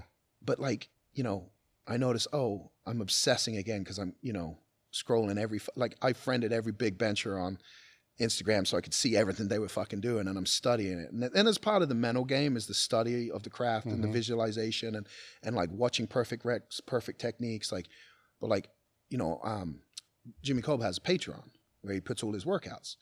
I'm going, who the fuck posts all their workouts? Are you fucking crazy? You know, because like that was one thing that Louie always talks about. He's like, you don't tell your competitors what you're doing, right? So I said, well, I'm going to sign up for this. So I sign up. It was super cheap, so I paid for like the year. He sends me a text message like, did you just sign up for my Patreon? I'm like, yeah. Like, he's like, oh, bro, if you, like, let me know if you find any value in it. Like, you know, and I'm like, I already watched your 30-minute seminar on there, and that was worth the whole fucking thing for the year. And he's like, I just am pretty surprised. He's like, no named lifter has ever fucking paid me for shit. And I'm like, what? Well, you know that. Like I know it. I know, but you know, and I think that this goes back to like the difference of like seeking that knowledge and sharing that knowledge. And so for me, again, like the only thing I felt like I could do is if I get back into lifting, right? And I was 340 when I decided to get back into lifting. And when Rita asked me what weight class I was going to go, I said 308 because I have to lose weight. Mm-hmm. Like if I had gone to myself, okay, I'm going to bench 1,000 at show, then 1,000 at 308, then 1,000 at 275, I'd still be 340 because I don't have to lose the weight for the show. Mm-hmm. But I said 308, so now I have to lose that weight, you know, and I'm 312 yesterday. Mm-hmm. And so again, it's just a goal that I can do, but now it's a byproduct of something. And that's what you start to learn with a lot of stuff in life is that like one action leads to the byproduct you want, you know. And I'm sure with you, like people say, well, you're trying to make money. Well, of course, everybody wants to make money, but money is a byproduct to the value that you're putting out into the marketplace. And you've always had that credo, right? And I think that that's what with powerlifting for me. And I wouldn't say I'm a powerlifter. I'm bench pressing and, you know, doing bodybuilding, like to build. No, I get it. Yeah. But like what training has done for me is allowed me to get all of those byproducts that I wanted, you know, because now I have a reason to do all of these things that I was putting off before, you know, like the soft tissue work and it's like, no, I need to do all of this stuff. What makes sense now? Yeah. It has a reason, you know, it has a purpose. And so, you know, like I say, like my goal right now is to do, you know, try to do 1,000 at 308, you know, with these new shirts, then do 1,000 at 275, then do 1,000 at 242, and then see if I can get to 220, because that's the only way I know how I'm going to lose weight and keep it off. Well, now that you've been putting bigger weights on the bar, tell me about the SportKraft bar. Yeah. Because it's what I want to mention about SportKraft for you guys is, you know, during the pandemic, you know, one of the issues that we had as a business is the demand's super high. We're a retailer. So most of and I get it, you know, I understand business. Most of our suppliers went direct to customers, so we don't have competitive powerlifting bars. So when we looked into bringing back in squat bars, bench bars, deadlift bars, we didn't sell enough to justify the manufacturing to be able to make it. So I'm like, oh, fuck, you know, this is, when you've been selling something for 15, 20 years, even if it's 10, 15 a year, to have that void, it's a huge thing. So with the podcast, when we started looking for sponsors and companies to help support the podcast, of course, I'm reaching out to, you know, people that are in the sport, you know, and SportKraft stepped up, you know, to sponsor the podcast. So it's like, well, this is cool. You know, out of all the other ones, you know what I'm saying, that even once I've sold their product before, no, we don't want to help you. You know, SportKraft stepped up and is sponsoring the podcast, and they told me that you have one of the bench bars or something like that. Yeah. So obviously, like when I decide to get back into it, like I immediately want to, like I don't have a bench bar, right? Yeah. So I'm like, I got to get a bench bar, and well, that's why, you know, people don't know, and, so because it's whipping and shit like that. So I'm like, okay, what are people using? What's the best out there? And you know, I've been talking to Robert Farrell quite a bit because I want to get one of his shirts, and then I saw that they had the F8 SportKraft F8 bench bar. Jimmy was using it, Hoff was using it, so I shot Hoff a message. He's like, dude, it's the best bar I've ever used. So they had like a sale after like WPC Worlds or something, and so I got one, and it is like the way it's made, it's a little thinner on the sleeve area, so the weights are closer. Yeah. And then when you're using those kilo plates, you know, like you just don't get any whip, any bend. I mean, I think with Jimmy, it looked 14. I think he just did 1450 or something. It was ridiculous. There was like a slight bend, you know, barely a slight bend. I'm like, that guy's gonna have to start using a squat bar. Like they have a big ass squat bar too. I'm like, he's gonna have to start using that. But no, it's like for me, it's a, and I think like you've always had this with the equipment that you guys have made and developed, like it's like built to last, you know, and that was kind of the thing. Is like, if I'm going to do this, like I need the right stuff. And, you know, at this point, I'm lucky enough to be able to, you know, to get the right stuff. But it's kind of like, okay, like I'm going to get this bar and it's going to last forever and I'm going to be able to do everything I need to do. I'm not going to need to worry about, you know, trying to find the right bar at the gym that's not going to bend or being under those conditions. So, you know, I'll probably eventually get the squat bar, you know, like, because I'm back squatting, but I don't really plan to, right now, that's off the table, you know, like, and I have to keep it off the table just so, like, that's a different conversation. Control, yeah. But no, you know, I look at it the same as the equipment. You know, we got at Grinder, we got the Elite Bench, you know, And so, you know, you use that, and then depending, because obviously competitive bench is a little bit lower than the old, you know, like the old metal militia and stuff like that. They're a little higher. So Rita's meet's using a higher bench, so I'm using that right now just to have that. But, you know, we have the elite bench, and you know, we use that in all the competitions that they run there and stuff like that. But again, it's just about the quality equipment, right? And you want that stuff to build to last, and you want to train on what you can compete on. So that was the first thing I was looking into. It's like, okay, what's everybody using? Like, what equipment are people using? All that stuff. Even when it came to equipment, not having a sponsor now, it's a blessing, because, you know, when you guys sponsored me, you're handcuffed. I was handcuffed, and I couldn't figure out the bench shirt, you know. And you said, well, just fucking black out the logos. I don't give a shit what you wear, but just like, you just can't have it where it's showing, because you know, you're sponsored. So, you know, blacked out the logos, had the elite singlet. But then when it was at Westside, and it's so funny. Like, you were like, hey, just so you know, I'm probably not gonna be able to sponsor you. And I go, why? And you go, well, not because I don't want to sponsor you, but like, at some point, Louie's gonna say, you need to not be sponsored, because he's gonna sponsor you. And sure enough, you know, like, I did a meet, I had a bad meet, and Louie's like, it's because you're wearing that suit. You gotta get in a canvas. And then I called you, and you're like, yeah, it's fine. Like, you were so cool. Like, that's why I always appreciate, like, you didn't, like, you knew what I wanted, and that was to be the best, and you guided me to that, regardless of how it impacted your business. Like, and that, like, most people don't make that decision, you know. But now I don't have to worry about that. So it was like, what's everybody using? Okay, everybody's using those F8 shirts. Like, how do I get a hold of Rob? Oh, he trains at Westside. Got his number, text him, like, he's talking to me, you know. And that it's obviously because of who I am and that. So not everyone's just gonna be able to text Rob, but you know, then he makes me a shirt and sends it, and so it's like, okay, like, you know, we got to make sure we got the right stuff to do this, and that's a little bit with the accession too, where I can't really turn it off. You know, it's just like, all right, what do I need? Okay, I'm getting it. yeah. With the bar, it's SportKraft, SportKraft.com. The link is in the description as well. With your comeback, right? I think it's safe to assume that, you know, you're avoiding the squat because that mentally, right, is where the demons come out the most. Yeah. You know, so I think that's a wise thing, you know, just to come back through the bench and then slowly integrate that back in. But, you know, being older, knowing what all that is, I think it's easier to keep it in wraps, you know, because the other thing with the squat is it's also way easier to take that shit out. Yeah. You know, it's hard to get that shit out with a deadlift or even a bench. It sure as fuck is not going to happen with a burpee. Yep.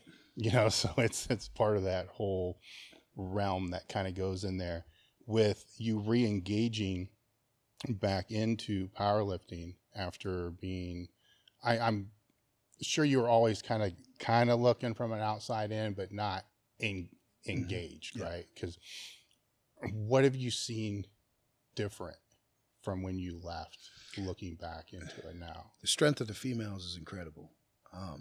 And obviously Laura Phelps has a lot to do with that. You know, she's working with a lot of athletes now, mostly, you know, I think she works with both, but probably her female athletes are the most well known. But those numbers that they're putting up in the same equipment that we were using, you know, they're not, there's no new squat suit that they're using. Like, it's the same. That's phenomenal to see. Like, to see how that's done, and it's cool because they're all box squatting and, you know, doing those things. So that's really, really cool. It's strange to see how big Raw is, and the meets they're putting on is very impressive. What's odd about that though is you've got, you know, a couple of guys doing insane numbers, and then you got a bunch of mediocre people. There's a big gap. Like, when you used to go to a WPO meet, you know, everybody was like, anybody could have won that day. Knows who's not going to fuck up. You know, everybody was about the same strength. But the weird thing is, for me, is like, with the men's side of the sport, like, you got strong women raw in gear, you got strong guys raw. Where are all the guys in multiply? You know, you got bench guys, but the one thing that gave me encouragement too, I started looking at all these guys benching these big numbers. They're all like 38, 45, 50. They're older. They're not that young. There's a couple of young guys, but the majority of them have been around for a long time lifting.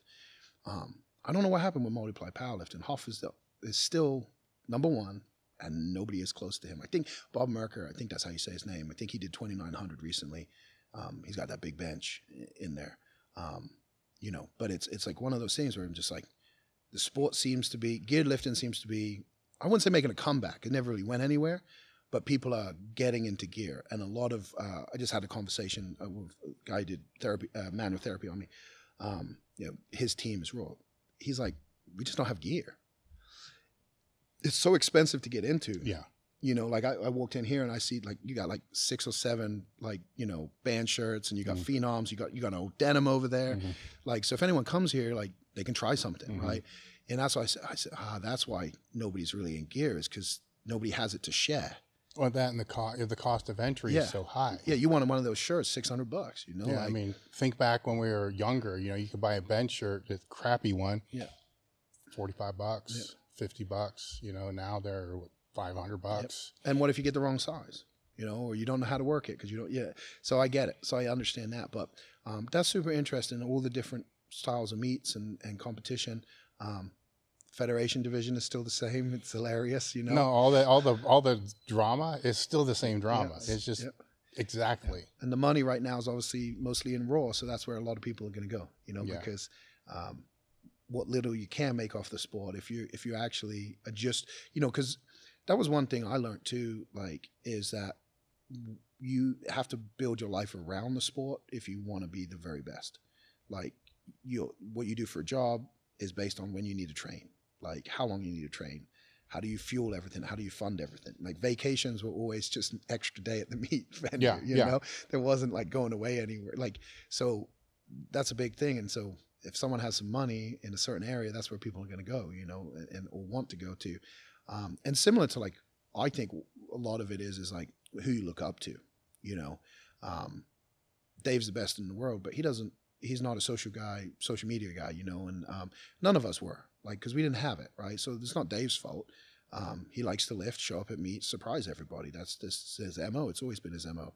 But a lot of these guys who are Raw, they grew up with social media, so they're fine recording everything, you know, and kind of newer generation kind of has this voyeuristic like lifestyle where they, you know, they scroll and watch, and you know, they want to see all this stuff, and then they become fans of these guys, and so that fuels a little bit the style of lifting and things like that. So it's super interesting, but you know, it's funny because there's all different lifters at the gym, and I'm like, you're all the same, you know. It's like some of you committed, some of you not committed, some of you taking way too much stuff, some of you not taking anything, and you know, so it's the same stuff. It's just there's a little bit more division now because we have those new categories. But I mean, I remember one of the WABDL meets I went to, and there was all these trophies, and there was probably 3 tables of gold trophies, and then like 1 table of silver. I went and looked, and it was like first place. And I remember, like, you know, they had like weight classes, and then within the weight classes they had divisions, like elite and pro, based on what numbers you'd hit previously before that meet. And then they had ages, and then they had police, fire, something else, and they had so many, like, even within that. And I can't remember, I calculated one time with all the federations and all of the divisions, there'd be like something like 18,000 like best in the world. Yeah, I did that with an article years ago, just on one entry form. And there were, I forget what it was, like 4,300 potential first places. Yeah. With cross divisions and all this other kind of stuff. It's like, what the fuck? You know, but it is how it is. What's kind of happened over the past, say, 15 years, I could be wrong on the time frame, is multiply hasn't died, it just didn't grow. Right. Where if you go to open powerlifting and look at the number total now compared to 25 years ago, it's about the same. You know, it just hasn't gone anywhere. Now, Raw has gone substantially through the roof. I think it's kind of hit its crest, and it's starting to come down a little bit. People can debate as to why that's coming down, but I think that happens when anything gets really popular. Right. You know, it comes in, but then it's going to settle down. It's still going to settle down way higher than what the other thing is. Interesting question, though, with your background in marketing, let's say that Multiply wanted to get bigger traction. What would be the first thing that this is the first problem because there is no decision maker, right? There's multiple federations, but say there was the decision maker or a CMO, what would be the first thing that they would have to do to garner attention to start to bring more people eyes on the sport? Yeah, it's about production. It really is. Powerlifting, I mean, there's a reason you don't go to meets, and it's not just because you might get hooked again. No, they're fucking long and boring. Mm-hmm. You know, I heard about a bench-only meet that went 11 hours with 25 lifters. Right? So I mean, like, nobody's going to be showing up to watch these things, like, in person, right? So, but the cool thing is like... Oh, wait a minute. How the fuck is that possible? I don't know. So, you got to look at it from a production thing, right? And I mean, I'll take my daughter, she's 4 years old. She absolutely loves, like, singing and dancing, so she watches American Idol. But even during the audition phase, you know, you watch the auditions because you're looking for the bad ones, you know? Mm-hmm. But when there's a good one, they always have, like, the mini bio on the person, right? And you bond and connect to that person. A lot of times in powerlifting, you have no idea who these people are. They just get up there, they try a lift, they miss, they hit it, and then it's on to the next lifter. And unless you have some understanding of that, like, there's not really much to make you hooked on people. And so, like anything, it really comes down to kind of like how a rodeo does it, where there's a series and then there's an overall winner at the end and stuff like that. You kind of have to create kind of interest in people following it, you know. And you look at what UFC did with the Ultimate Fighter.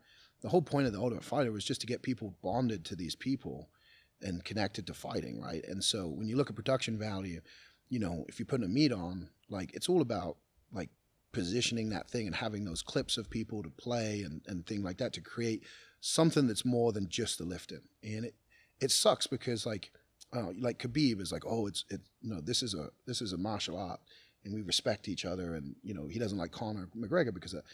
But Conor McGregor understood that, like, no, like, to get them to show up and watch, we have to create a spectacle. And you're always going to have two people, like, two sides there, where people are like, no, I just want to lift in the sport, and then no, I want to be an entertainer.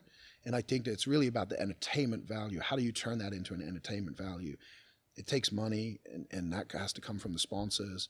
And that's, I guess, the IPF, and I don't know much about the IPF, but, like, one of the things I always thought was kind of smart on their part, but also, like, asshole-less, was the fact that, like, for people to be able to use their equipment, like, you had to pay them. You know, like, for gear to get in, you have to pay, like, approve this bench shirt, approve that. And if you could pay, they would do it. And if you couldn't, you'd be screwed. But the good thing with that is they were, I don't know if they used the money for the lifters, but if you did it correctly, you know, from gear sponsor to everything, clothing sponsor, like, you could have the money coming from those things. But those sponsors only come if you can then show them in return the viewership, right? You know, I've watched some of these meets that are, you know, biggest bencher in the world, and there's 14 other people watching the live stream. It doesn't really help the sponsor, right? No. So as a promoter, you have to say, okay, how are we going to get the sponsors in front of people before, during, after? What are we going to do with this production value? Are we going to clip it up? You know, one thing you guys obviously do with this podcast is you take clips, and you take those clips, which are feeders for the bigger information. You create shorts. It's a lot of work, but it's all about production. That's what it really comes down to, is just creating this show that people have interest in. Because, I mean, imagine this. You will use a fictional powerlifter just to not offend anyone, but you know, you're in their house and there's a fucking needle sitting there and they're blending up eggs, and like, people going to be, what the fuck is this? Like, it's about those kind of things, you know, like you're watching this guy who's one of the best in the world live in a trailer park or something, you know, like Duck Dynasty was popular for a reason. People like oddballs, people like strange things. People will like to see people who, you know, make them seem like they're normal. And so powerlifting has a lot of characters. That's one of the coolest things about it, is everywhere you go, you got different types of people, and it'd be fun to know some more about their life. But again, it's just a lot of work, you know, and what's the reward for it? You know, it's tough. You know, bodybuilding seems to do okay with the conventions and the sponsors, like the supplement stuff, but I don't really get how that works either. Like, I haven't figured out yet, like, how that money comes about for all those, you know, shows and stuff they do. But most bodybuilders aren't making the money off of the competing. You know, they're making the money off of different, you know, magazine shoots and advertising, modeling, stuff like that. We don't have that in powerlifting. You know, there's not really anything that people are, like, there's not even a forum anymore. You know, when I came back, it was like, okay, where's everybody hanging out? You know, Outlaws is dead. You know, there's nobody there. And you know, where was everybody at then? You know, and Reddit, and go on Reddit. No good lift. Like, just all, you know, people, kids. There's no forums anymore. There's no central location. There's no, you know, where do you go for this stuff? And there is nothing. You know, you got your site, a couple people have sites, but the only other stuff's all behind paywalls, you know, and it's one person. And there's not a community. So it's odd. It's a very fractured community. And, you know, one of the things I think I learned young is that people like to say that they're this champion or that champion, and they like to get praise for it, you know. And if you are, I never saw like multiply lifters, those like really strong people ever say anything bad about single ply or raw. But I saw lots of raw and single ply guys bash multiply. And I never really understood that. I kind of, only thing I could think of it is like crabs in a bucket, you know, they're trying to pull you back down, and people at the top are trying to pull you up. But it was just a weird phenomenon to watch. Like I never saw, like no lifters at Westside ever, if someone came in and like, oh, you know, compete in this federation. Oh, you know, you need to get on drugs, or nobody ever said that. But it goes the other way. Like, you know, single ply will set a record, and you know, and you say, well, why don't you put double ply? Oh, that's cheating. Yeah, well, I mean, in a way, from what you're saying, it silenced the sport because they just quit posting, you know. So when they were posting before, you know, it's all getting tore up. Yeah. So the answer to that is they just don't post. That's why I don't have footage of my 1205.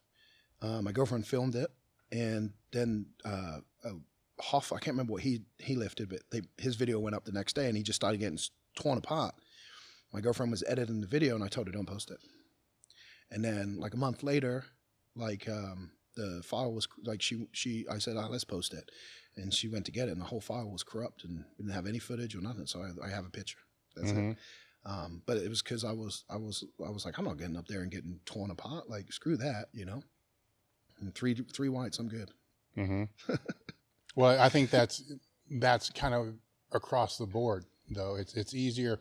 What you see mostly in all powerlifting, to be honest, is more training clips than you ever will competitive clips. You know, and because of competitive, and it's weird, like, it's powerlifting is just fucking weird, right? Because training lifts get judged online.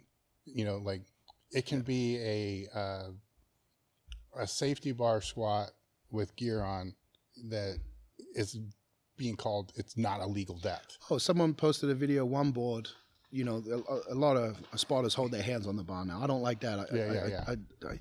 I just think it changes the groove every time. I remember reading something about it where it's like it can add like 5% to your lifts, and because you can control bar path.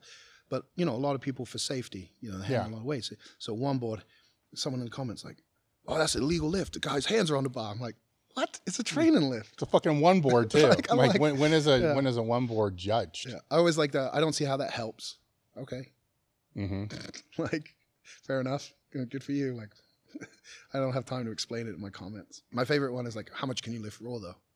It's like, seriously? You know, I remember like when I went to Westside, one of the first workouts, Tony, we were doing rolling dumbbell extensions. And I pick up the 80s, and I do like 12 reps, and it's pretty hard, you know, having to dig deep to get 12 reps. Tony picks up the 100s, does 20, throws them down. Picks up the 120s, does 20. Picks up the 140s, does 20. And I go, that's why he benches 800 pounds. I just saw the connection. And I've never seen another guy do rolling extensions for 20 with 140, you know. But, you know, Tony would put up raw numbers. I saw him doing 900 like camber bar squat, you know, like nothing for 2 reps. Just insane stuff. And Billy Minna used to come over and train, and he said the same thing. I've never seen anyone as strong as Tony. I saw Greg Panora do a close grip 550 on the football bar. Just shit like that, you know. And then people would say that we were weak. I'm like, what? You know. And now you got that one guy. What's his name? He almost benching 800 raw, you know. And I think to myself, okay, like I was benching 910. I had about a 600 pound raw bench. Like 585 was my best that I actually tested, you know. But it wasn't a max. I always was scared I was going to blow something off. You know, I'd hear those stories. So, you know, so say 600. So I was getting about 300 pounds out of the bench shirt, you know. And I work with Bill Crawford and guys like that. I really every single piece to me was a piece that could be improved, you know. So you had to focus, like, to be the best, you had to try to dial in as much as possible. But so, you know, I was getting 300 pounds out of the bench. So I'm going, okay, if this guy's benching 800 raw, Jimmy's benching 1,400. Now he benched 1,100 in single ply too. You know, Jimmy probably has a 700 plus raw bench if he wanted to, right? But he doesn't. You know, he's multi-ply. Just as is it Julius? I think his name is Julius. He doesn't want to put on a bench shirt and go for 1,300. It's different, and you can respect each other, and neither of you has to be negative towards each other. It's a different. Essentially, it's a different sport. It is. It's different. Yeah, you know, and I see guys. You know, they got the new Kabuki bar or whatever for the deadlift, and you know, Dan Griggs is pulling over. You know, he almost pulled 1,100. Impressive. You know, oh, but you can't compare it. No, but that's what makes the sport fun. Like if gear doesn't get better, or bars don't get better, or equipment doesn't get better, like the monolift doesn't get invented, the sport wouldn't progress. And then what fun is it? But as the sport progresses, it's like all tides raise simultaneously. Well, going back to your marketing background, it creates more dialogue. It creates more story. It's more conversations. Good or bad, they're fucking talking about it. Right. You know, and if not, then it's just, you know, becomes more and more silent. With you being in there after my time there, and when I say we didn't use gear, we didn't use gear. I mean, we trained and competed and put it on. It becomes a whole other battle, you know, to try to figure out the 300 pounds in the carryover for the bench shirt. And that becomes very strategic, right? Because you have to be strong enough to use the shirt, A, which you're not always in that position all year round, right? Maybe not. And then B, it beats the shit out of you, you know, when you do put it on, so you can't put it on too often. Right. So what kind of balance did you find to be able to get in the shirt, but yet still be able to not beat the shit out of yourself, for one thing, and in it enough to be able to actually learn the skill? Because the difference now from what I'm hearing and seeing and kind of just my own fucking around is the learning curve for the band shirts is much shorter than the learning curve for a poly shirt, which is kind of where they evolved to, where it may take 2 years for somebody to learn the poly. Some people never learn the poly shirt. But to learn it, you have to acquire that skill. So how did you go about that? Yeah, you know, when you first get a shirt, you got to actually learn the groove of the shirt and figure out where it's going to stop you and those kind of things. And then from there, it's about, okay, like how do I train to be strong in those positions, right? And I was a big fan of board presses. Well, did you do anything to break it in? Yeah, you'd wet, you know, put it on, put it as high as you can, wet it, you know, you essentially, and then work down the boards. You know, can you touch a 4-board? Yeah. Can you touch the 3-board? And Bill Crawford actually, Sebastian Burns is who taught me most of the shirt stuff. He would come over to Washington to Tommy Fannon's place when he was out there, and I would go over. But basically, like what Sebastian told me was, you want to learn to touch in the lightest weight possible. So, you know, can you take 225 and almost touch? And if you're really good, like, you know, that groove, you can, you know, because you tuck your elbows, tuck your heart, and you learn the patience. So I always wanted to learn, when I got a shirt, it was always, okay, what's the lightest that I can get down to, like a 1-board, you know, because I know with the heavy weight, it'll touch. Yeah. But that was something a lot of other lifters wouldn't do. They would load the weight to try to touch. They wouldn't try to learn, how do I conform to touch it? You know, how do I raise up to the barbell versus pull the barbell down? How do I roll my wrists to go lower without dumping? Those are all like little tricks that Metal Militia started really teaching, because they learned it in the denim, and the denim was fucking brutal to try to touch in the denim, right? And so for me, it was like technique was the most important thing in the equipment, right? And then once you figured out, okay, where's the groove, where I'm going to be, now we can start loading the weight up. And then once I knew that the shirt, I'm going to be good in this shirt, once a month I could get it and see how it fit, see how it felt. We would move it around. You know, we learned little tricks about folding the sleeves and stuff like that. How do we set the neckline? Like, how do we get more? How do we get less? So there was a lot that went into the poly. Like, you had to learn the shirt and like what position would let you do this and this. And then when you went to a meet, a lot of times you had no idea if you said, okay, that felt that felt like 95%. Let's jack the shit out of this and see what happens, you know? But I was always, as far as I remember, I never bombed out of a meet. And Ryan Kennelly pointed that out to me. I had no idea. But the reason is I never tried to open with a PR. You know, I would go to a meet, and I don't know if I learned this from Brent or who, but, you know, I would go like 87.5%, 95%, 105%. You know, so like my third attempt was always a PR, and that was it. But if I had a really good training, you know, like, and I felt like I was way stronger, I would open at 90%, then go like for PR on the second, then go for the third. And I did the same thing on the bench press. So, you know, that third attempt at the meet, if you missed it, you learned. You learned from that. Okay, where did I miss it? Where's my weakness? Is it the shirt? Is it this or is that? And then you go back into training with it. What I found with these new shirts, you know, and I've been in the shirt a lot more coming right back because I'm trying to learn it like that, is that like, there's like one position that's really, really good. And then if it's not in that position, it pretty much is useless, you know? And you don't have to tuck hard. You don't really want to touch as low as you can, you know, like, unless you can, you know, drive your body to the barbell, and it just rebounds back up. The biggest difference between the two shirts, apart from the rebound, the biggest difference is I always felt like I was supported in the poly throughout the full range of motion, right? And these band shirts, like when they hand off to you, like it feels like you got 100% of the weight and nothing supporting you. And then it kind of kicks in and you're going, I don't know if this is going to go. And then poof, just fucking flies up and you're like, oh.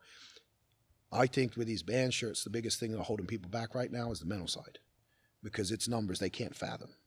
And you just got to have some big fucking balls to put on a lot of weight. I think that's why Jimmy's so far ahead. He's one of the youngest guys in these shirts, and he's got some big balls, you know.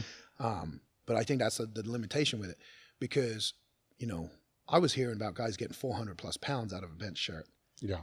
And I was thinking, man, how, like throw on 1,000, you know. But I struggled from the squat recovering for bench. Me and Dave, we lowered our speed work on the weekends because we would go Saturday and speed bench.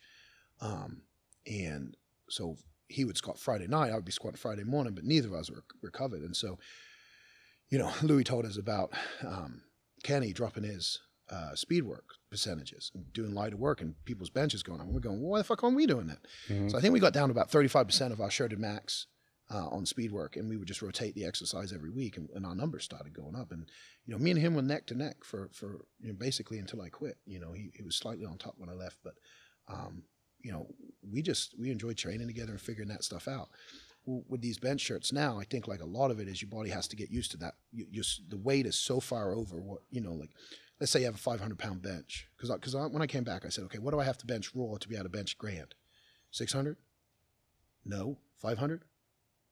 Yeah, probably 500. What about 450? Oh, I know guys benching 450, benching a grand in the shirt. Now, what people don't understand about that, it's not, their bench is not 450. Their full range bench is 450. Their one board, their two board, their three board, they probably can do 600, 700 pounds off of a 3-4 board raw. You know, they have top end strength, right? That's the one thing in these shirts that people don't understand is the people who bench the biggest have really strong lockout power. They just don't have a lot of strength off the chest because the shirt does the work, right? So when I started learning that, I was like, oh, okay, I have to change my frame of reference. So going into this meet, before I knew anything, it was like 800 pounds is the goal.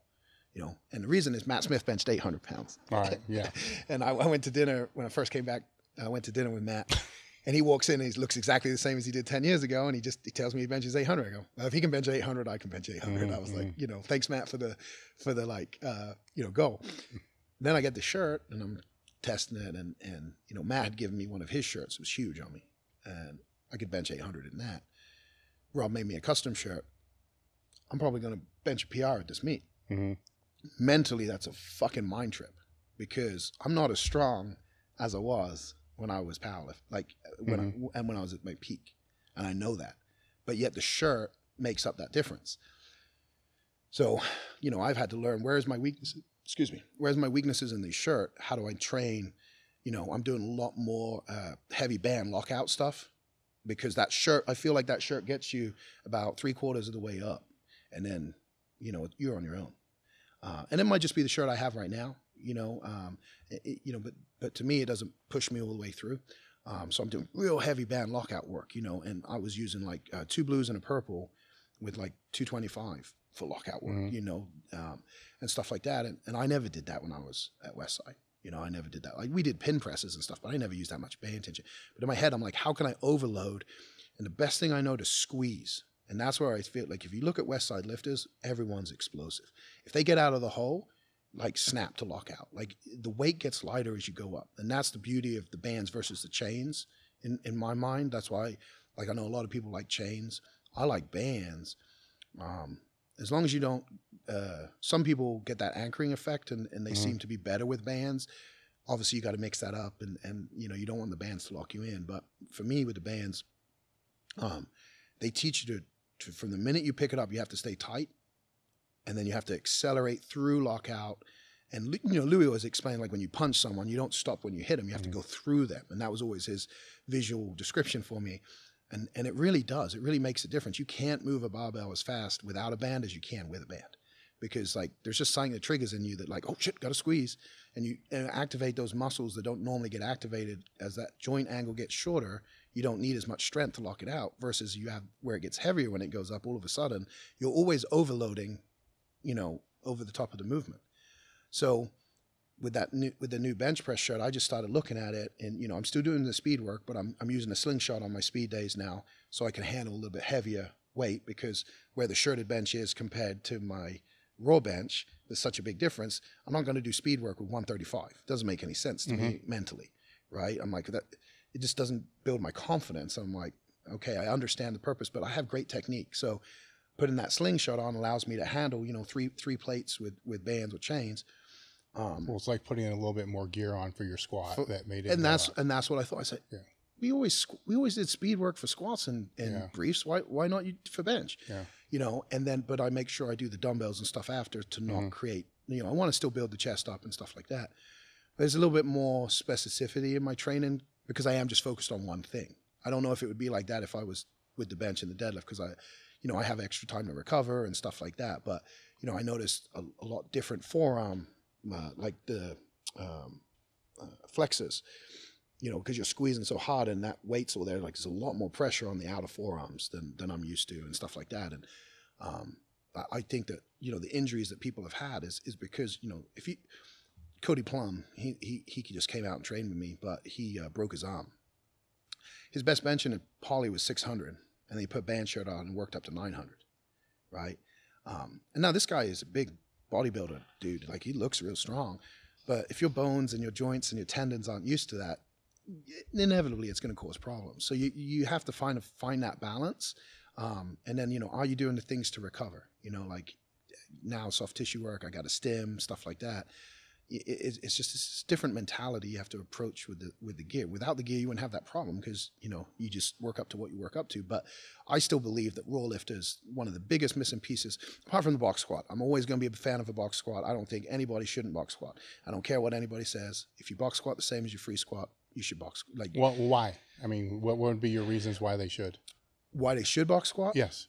First of all, it's a repetition. Like if you set the box at the right height, right, it's going to get passed in your legal competition. Every repetition is to depth. There's no short change. There's no question. Every repetition is to where you need to be. So the movement pattern, that repetition, if it's trying to get perfect reps, right? Second thing is there is a level of confidence that you have knowing there's a box under you to sit down onto, right? So sitting back, you know, a lot of lifters don't sit back right because they feel like they're going to fall over. If you got a box there, you know, we can find it. And what I see with a lot of raw lifters is I feel like even on the bench press, they drop the weight in the hole. They'll come down and then they'll drop the weight. They lose all their tension. And back in the day when the barbells were shitty, you get a lot of flex. So if you caught that barbell, you would get that rebound effects. That doesn't happen anymore. You don't see the bar fucking whipping. Yeah. So it doesn't make sense to me how they dive bomb at the bottom. Like, you know, it works for them. And I wouldn't say, you know, you have to change it, but I think that could be stronger. And then, you know, the regular box squat stuff, breaking up the eccentric, concentric, you know, learning to drive out of the hole, to spread the floor, like all of those things. And you can, to me, what you should do for any lift is film from the side and watch the bar path. If the bar path goes up and down in a vertical line, that's a good technique. I don't really give a shit what your body's doing. If the bar stays, you know, in a vertical line, it's good. The bar goes forward and then back, you got some fucking work to do, right? And you got to figure that out. The great thing with the box is if that bar goes down, and of course, a lot of people rock on that box, but as long as you stay tight, but that bar is up and down, up and down.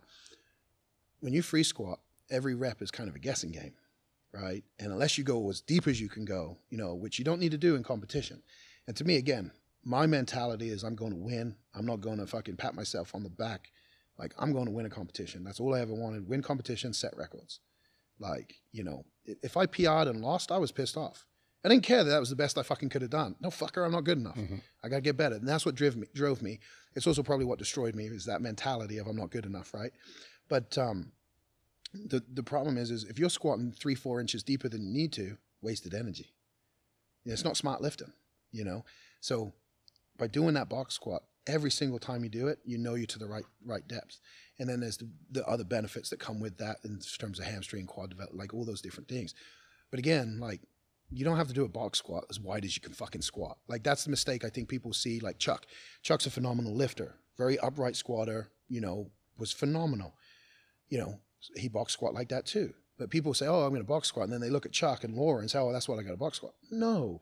Eddie said it best when he was on here. You got to find what's best for you and train that. Now, can you move your foot placement? Can you go wider? Can you go narrower? Yeah, you should use that. You know, we did variations all the time. Just like if you don't have bars, you can change your shoes from flat shoe to raised heel to raised toe. Like Louie had these raised toe shoes. They're fucking hilarious. But variation, and that's what Eddie talked about too when he was on here. He talked about his progression, and what really made a difference was when he started doing variations. You know, now he only had a straight bar, but he talked about variations. And it's like, yes, like you have to train. If you think of it as a chain, every link in that chain has its own degree of strength. You know, and look at this, you know, 33 vertebrae, right? If you only train with the force in one place, the pressure in one place, you're only going to develop strength around that, you know, 15-degree radius. And that's what every different bar that you guys sell, every different bar that we had at Westside, you know, every bar that we have a grinder. The cool thing is like you essentially look at it and you say, I'm strengthening top, middle, bottom, everything in between. I'm training forever to ever get out of position. I won't get hurt. You know, a good morning's healthy for you. Well, not if you're fucking weak and you're trying to go too heavy, but it's relative, right? That, you know, I saw Matt Smith do like 750-pound dead stop good morning. I'm like, what the hell? He's been doing it for 15 years. Yeah. There's a reason he's so strong at it, right? He's also not going to break his back if he ever gets out of position on the squat. So when I look at this stuff, I look at the box squat. To me, it's about, those are the things you can control, right? The more you can control in the chaos, the more you can actually, you know, drive in a certain direction and tweak and twist. I remember when I first started coming up, driving from Kentucky, you know, 4.5-hour drive each way, and come squat. And Bob Coe had me and Dave using big foam on top of our boxes. You know, we'd sink down until we'd come up. We both went to the Pro-Am, and I think I squatted 935. Now, my best was 1,008. And Dave, we thought Dave was going to go like 1050, and he squatted like 975. And Louie just came up to us and he says, it's that fucking foam. Because we had our box at our regular height, and then we put the foam on top. And even though we were sinking in that foam, we were high, you know, because it wasn't sinking all the way down. So we took a couple mats out, trained with the foam the same way, and both PR'd the next meet. We had to go to the meet to learn that we'd fucked up. But it was a variable we could then control. If we didn't have that variable, and let's say both of us went backwards, why? It wouldn't have made any sense. Nothing else trained in our training. So those are the kind of things, like if you can have that kind of control amongst the chaos, it's good. You know, it's kind of like with your max effort exercises when you get down to like 5 or 6 that you rotate through. You know, why? Well, because these are the ones that I know make me stronger. And then there's your testers. And then, you know, and then the ones to know if, like, this is going to get me stronger. This is going to see if I got stronger. And each person's different, you know. Some people exercises, you know, the guys that are real big barreled. And Travis Bell used to be like this, you know, we'd do floor press and he'd touch his belly before his elbows touched the floor.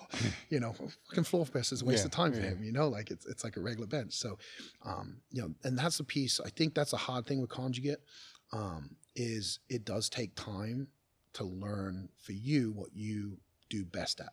Some people are going to excel with chain, some people will excel with band. And Louie always talked about, you got your grinders and then you got your explosive athletes, right? And if you're a grinder, you're going to need more speed work. If you're explosive, you don't need as much speed work. And that's the thing I think that's really hard, is that we try to, everybody wants the answer, right? And my wife, she's a sports nutritionist. She's phenomenal at what she does.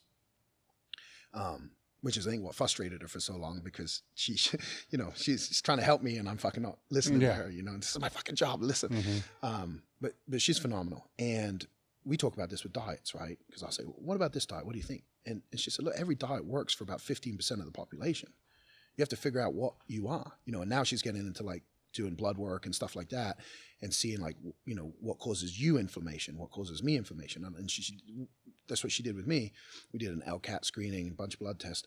And, you know, red meat, I have a much severe reaction to red meat than I do chicken and pork, right? Well, you talk to most people, pork's a dirty meat. You shouldn't eat pork. But I can eat chicken and pork and lose weight, and I can eat red meat and not, because it causes inflammation and gut issues. There's vegetables on there. I can't eat fucking broccoli and lettuce, you know, but I can eat avocados and asparagus. Like, these are the things that people don't realize in weightlifting. Like, that's the exercises that, like, you know, the football bar might be great for one person, terrible for another person. Same with the safety squat bar, this, and this. You have to find that out, and that takes time and experience. And I think that, you know, I love Dave's answer when it was about, you know, how do you become the GOAT? And he said longevity. And I think that actually is the key to any success, is longevity. Every overnight success, you turn around and, how long have you been doing this for? You know, it's just overnight blow up. But like, the reality is you put in that. And I remember when I totaled the 28-25, the first time I broke the world record, I hadn't totaled 2,700. I knew I could, but I hadn't put it together in a meet. And then I had the perfect meet that went 9 for 9 and totaled 28-25, you know. But if I had not stuck through it that long, you know, it took a year and a half to like get that.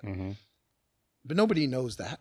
Nobody cared. Nobody said, oh, wait a minute, he didn't do 2,700. It must be fucking bullshit. No. Everybody just said, oh my gosh, you know, and he did it. And then, how did you do that?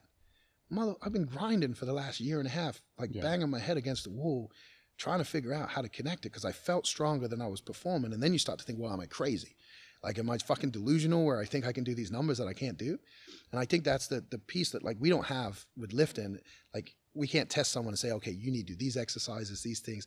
The closest thing you can do is look in the mirror, right? And look at the body and say, oh, I fucking have no quads, or I have no triceps, or I have, you know, and say, that's going to get me better. You know, I think the future, I was trying to think, like, what would be beneficial.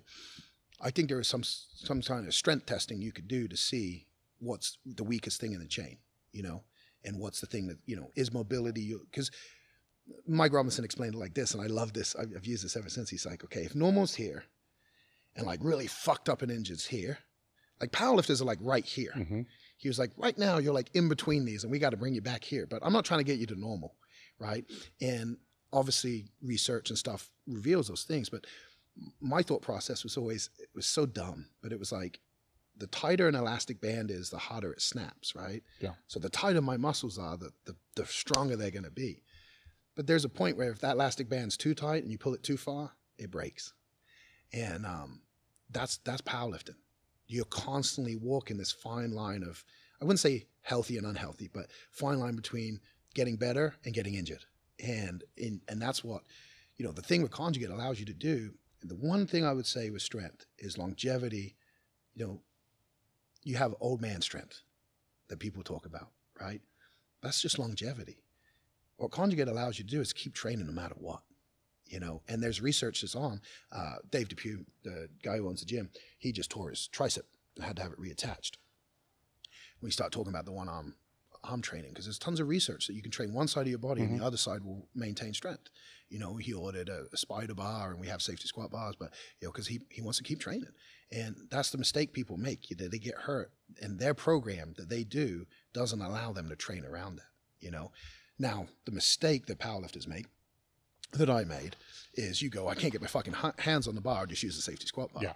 Well, then you have to go fucking fix to get your hands on the bar, right? But you're shown the path. Now you got to go fix it. But what we do is say, I'll just train around it forever. So that's the only thing that we need to get better at, is saying, okay, like, you know, I can't get my arms up overhead. Maybe I need to do some soft tissue work or figure out why I got frozen shoulder and stuff like that before I have to have surgery. And that's the one thing with powerlifters is we're really, really good at ignoring all the universe's signs that we need to switch something up. Focus. You know, how would you explain the difference to somebody of a builder and a tester? Yeah. So like a builder is a movement to me that, you know,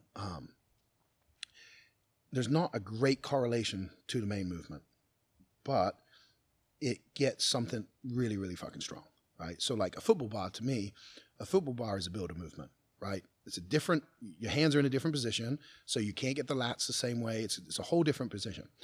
But from the tricep strength and the lockout power, like it's almost an extension in a way, right? Just in a different groove. Is and build up that around the elbow. So that's a builder. Whereas a tester has a direct correlation. So like a regular floor press is a tester, right? And if your floor press goes up, your bench press is probably gone up. And so that's how I looked at it. I always looked at it was like, is this showing me that my bench strength is up, or is this building my bench strength? And, you know, that's kind of like the reverse band. You know, occasionally we do like reverse band board press. Well, that's not a tester. Mm-hmm. That's a builder, right? Because it's overloading. We're allowed to do the same. It doesn't tell us shit. We have no fucking idea how much have we hit on this and how much is our bench press. We have no idea, right? And so to me, it was builders tended to be a little bit further away on the variation than a tester. The closer it was to the main movement, the more it was a real tester. Further away it was, the more it was a builder. When you would cycle back to that same tester again, say a floor press to the floor press, and it wasn't better, or just a little better, but you knew it was just only better because it was a different day and it was 5 pounds more that you could have done the last time. What changes would you make to the training from there? A lot of that was looking at the accessories, right? And I always thought, when Lou talked about special exercises, I always thought of it as accessories. Mm-hmm. So what are we doing, right? And if I've been doing the same accessories, then what needs to change, you know? Because obviously I'm not getting stronger anymore. I might be getting bigger, right? You got, building muscle, but it's not correlating into strength. So what needs to change? And that's a lot of what I would look at with exercises when I would do them is like, what muscle group is this hitting? Okay, I've been hitting the same muscle group for the last 8 weeks. Maybe it's time to change. And the crazy thing with strength is that it doesn't take that long to make a big difference. And the only way I can think of it is like, let's say you get your glutes 5% stronger. Well, that might unlock 15% strength. Yeah. And that's the weird thing with strength. Like when people get big PRs, like you've seen it. Every seminar you do, you set someone up on the bench correctly and they've hit a 50-pound PR and they're fucking blown away by it. The way I looked at it is every movement is a full body lift, And the better a lifter was, the more they understood that. The beginner lifters, the bench press was a chest lift. Well, when I bench press, I barely use my chest. I pull it down with my lats and I drive it up with my triceps. And now with the new shirts, you got a lot more shoulders in there and stuff like that. But the shirt did the work for the chest. So when I did the bodybuilding and they said, oh, you need upper chest, I started thinking about it. I realized my arch on the bench press, every time I did dumbbells, anything, I would do the same thing, arch up. I was in a decline position 100% of the time. I'm building a ski slope over here. I didn't have any upper pec. And so bodybuilding, what it did, and I wish John, I'd known him before I was powerlifting, right? Because he kind of was underground for a while, and then he kind of popped up and started working with you, and but the knowledge he brought, what it made me realize was that like the whole mind-muscle connection is a real thing, And when you're powerlifting, and let's say you're doing a tricep extension, right? Or push downs, right? And your triceps get tired, you start using your shoulders and roll. Fucking, what good is that? The movement is supposed to be to develop the tricep, right? And so it's the minute the triceps turn off because you've exhausted them, you start using a different muscle group. Well, now you've changed what the purpose is. With bodybuilding, what I learned was lighter weights sometimes bring bigger results. And I started realizing like, oh, okay, with powerlifting, the interesting thing is like we have this mentality, always go as heavy as possible. And I started piecing them out. What if we looked at the body as pieces, and main movements and maybe secondary movements were designed as, full body movements, and then we started building around that. So what was interesting when I came back and I started looking at the bench only guys, like talking to them, sending different text messages, and you're like, oh yeah, you're going to have to do a lot more like bodybuilding style workouts because, these bench shirts don't support you here and here and here. And I was like, oh my gosh, like it's almost like they've by mistake fallen upon the thing that I was thinking about. you know, because the gear is taking away some of the support that you feel, right? And mental side is a big part of the game. So that to me is like what most people need to be thinking about. And, you know, I've worked with a few lifters. I don't have a crew or nothing like that yet. Hopefully I can, you know, build that over the next few years. But you know, just talking to the few lifters I have when I see them in the gym and stuff, like they have no idea what's going to help their movements. Like they're lost because they're in the gym on their own. Nobody's teaching them nothing. So they're just following a sheet and they're doing what's on the sheet. And, you know, they have no idea if it's going to work or not. And that's weird to me because like for me, one of the big things with Lou not being a coach, like, because Lou's a coach, but he's not a coach. He's only going to tell you if you ask him. He ain't writing nobody's program out. He ain't telling what you do every week. You know, like if you said, what do you think I should do? He'd be, I don't fucking know. What do you want to do? Right. He remembered everything though. He knew my PRs better than I knew my own PRs. But the thing with Lou not being a coach is it forced you to think. It forced you to like, okay, if I want to do this at the meet, I'm going to need to do this, this, and this. I got 16 weeks. How am I going to lay out the 16 weeks? Okay, I'll do 2 weeks of, let's do some lactic acid tolerance training. You know, let's do a strength speed cycle, and then we'll do 2 speed strength cycles, and then we'll do our circummax. And Lou never would be like, what are you doing? Like, because, you know, you would think of that. And some of the other guys, they didn't care. They just showed up. You know, Tony Ramos was one of those guys. Like he didn't understand anything, but he just would come and train and get strong. And that's the cool thing about the gym is you can be anyone in that gym because you trusted the people that you were following, you know. But that's the thing that's missing now. Like when you go into gyms, they have a pre-done program that's written out for the next 16 weeks. How the hell do you know how you're going to feel in 8 weeks? Like, what if you get hurt? What if you get injured? You know, what if you do one movement and your shoulder's messed up this week and you can't hit the numbers? Like, do you come back the next week and try it again? Like, and that's what's strange to me a little bit. And everybody seems to be okay with training alone too. It's like, I don't know if social media has created antisocial people. Cause my whole training, I was in high school. So we trained as a team. Then I was at D1 level in the weight room with the other coaches and we had teams. And then I trained with Brent and a team. And then I went to Westside with a team. And I was only alone for like a year and I fucking hated it. So I've never thought to myself, I'd just train alone. You know, as soon as I got back into it, I'm posting, you know, and I got one guy that is a shirted lifter. He's trained with Scott Mendelson, so he knows his stuff. He's kind of still young, learning, but, you know, he's dedicated and stuff like that. But there's like no other geared lifters in the area. So I'm like, okay, we'll have to convert some raw lifters at some point. And, you know, that's why I'm getting back involved in stuff because I figure if I'm just around and put up big stuff, eventually some people will want to train, you know. But it's just interesting to me. I can be in the gym and other powerlifters will be in there lifting and they'll come spot and they'll talk to me. Oh man, that's really impressive. And then they go back to doing their own thing. I'm like, I'm not that mean. I'm not that much. Yeah, I don't know if they know any different. No, and again, it is what it is now, right? And I think that people talk about Louie in the last, you know, phase of Westside, so to speak, his last phase, and just the disconnect between him and the guys. And I think most of us don't get it, you know, like because we trained a certain way in a certain environment, and like we didn't get kudos from social media. You know, so we weren't getting, our ego wasn't fueled by how many likes and stuff we can get. Because of that, we don't understand it.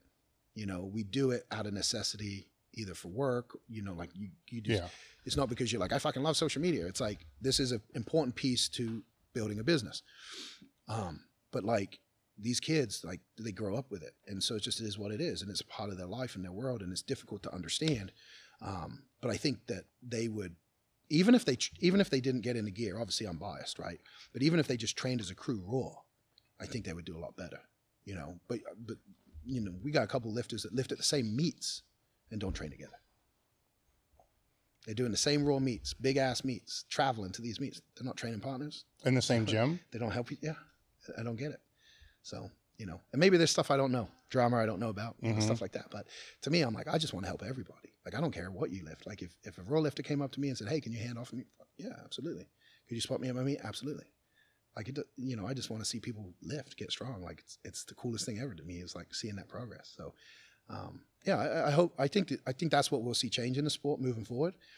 You know, people kind of, and social media kind of did it. People more connected than ever, but more alone. I think we're going to see people come back together. Crews are going to come back up and stuff like that. Why do you think that? Because I think at the end of the day, humans crave connection. And, you know, having a family that is essentially what your crew is, that you never see, never hang out with, like, you know, after a while, you're like, okay, I got to get some hands-on training, right? And, you know, I put a couple of people through their workouts, and they're like, oh my gosh, can you put me through every workout? No, I'm not a trainer. Like, if you're in here, I'll help you. But, you know, this is when I train. If you want to show up, you know, I'll happy help you. But they can't believe the difference it makes. And so I think a lot of lifters don't know what they're missing. And I think what you're going to see is a lot of lifters start seeking knowledge a little bit more, going to different places, attending things. You know, pandemic really changed things because everybody got isolated, forced, you know, and gyms closed down as everyone was at home. And, you know, I got a gym at home. I don't want to train there. I walk past it to my office. I walk, like, you know, it's the hardest thing to get myself to train at home. But if I drive to that gym, it's a ritual, right? You have to get in the mindset to get your bag packed, get in that gym, make it there when the time you said you're going to be there. If someone else is there, you know, they're waiting on you, you know, train at the gym, get out of there, go home. Like, to me, that whole ritual process of it is a part of preparing and being ready and getting in the right headspace and things like that. And I think that, like, the world has become so fast, you know, everything is just instant, but people are realizing that that isn't necessarily a good thing, you know? And I think more and more of the younger generation, from what I'm seeing, are pushing back against that stuff because their mental health is at a place that is, I mean, it's terrible for some of these people, you know, because everything is a comparison game. Our comparison, you open Powerlifting USA, you know, when you got it once a year with the records for your weight class, that was your comparison. Once a year, you got to see how weak you were against everybody else. Yeah. You know, I mean, my first comparison was 05 Nationals. Becca Swanson out-squatted me. She squatted 854, and I squatted 800. And I was drug-free at the time. And I only say that not as an excuse, but I remember looking at Brent and saying, I will never lose to Becca Swanson again. And he goes, well, you have to make some decisions. I said, I'll do whatever it takes. I will never fucking lose to Becca Swanson again. She's the greatest lifter of all time. Like, you know, biggest total still. I think that Leo girl's gonna break it. But squat 1,000 pounds, that's fucking phenomenal. But I didn't see it like that. What I saw it as is I got beat by a girl, you know, and that was but imagine that on a weekly basis. You know, you're a guy, and every week there's a girl putting up bigger numbers. You know, like, you know, it creates a level of pressure and shame that society's never seen before. And the only way out of that is to get away from it and get around people that lift you up, you know. And depression's a weird thing. Everybody wants to be alone in depression, but it's never solved by that. You got to get around other people. And I think that out of default, people are figuring that out because people are just that they don't understand why I feel like this. And then they get around other people and they're like, oh, that was amazing. You know, being with other people is amazing. And so I think from a training standpoint, as people progress, you need help, right? You need a handoff, you need spotters, you need stuff like that. So out of necessity, you're going to do that. And where you have such a bigger pool of people lifting too, it's only a matter of time before they come to the same conclusions that Louie did. You know, Louie started, in the 80s, 70s, whatever, and built to what we know, and went through so many different phases. And at the end of the day, like, he figured a lot out that people, whatever reason, want to go back and figure out themselves. But that's kind of humans, right? Tell your kid, don't touch that, don't do that, don't climb that, and they still do it because they got to figure it out themselves. And till my daughter falls and hurts herself every time she climbs something, I say, be careful. And, I'm fine, Daddy. Yeah. Well, you're fine until you fall and break your arm. But she has no fear because that is not exist in her mind. So it's the same thing with training. Like, you have to figure out what works and what doesn't work. And sometimes you have to do it the hard way. Some people are just wired that way. So for me, that's why I think it's going to come back together like a lot of people. I also do see a lot of crossover now. People aren't just lifting in one federation. They're not just lifting in one meet, and they're not just involved in one thing. And so you've got raw lifters who compete in gear as well. You have people who are judging and helping at meets that have nothing to do with what they do. You know, gyms are offering different things for different members. And I just think that all of that is going to create more of a community, a strength community in general. You know, whether it's just powerlifting or whether it's the whole community. But, you know, what CrossFit did, what I always say, CrossFit really is what fueled raw lifting. for one thing only, it brought a bunch of people together who realized that getting strong was cool. Mm-hmm. What they realized is, I don't want to do CrossFit. So then they split it into Olympic lifting or powerlifting or strongman. And now what you see is the CrossFit's out of most gyms, but they still have, you know, powerlifting, strongman, and weightlifting all in there. And so you see in a lot more specialty gyms that are designed for strength sports. So you start getting people in there. You know, like one of the cool things with Grinder is like you have all these different bars. Like there's not many gyms like that. So when you start training, and if someone stumbles across Elite or stumbles across Westside or stumbles across someone using a different bar, they're like, oh, that's cool. How do they get access to that? Well, if they're in the gym, and then they're in the gym. If they're in the gym, they start seeing the other lifters. And then there's a meet. They go to the meet. People help them. There's just this affinity to want to be together and like train together and try to figure it out, you know?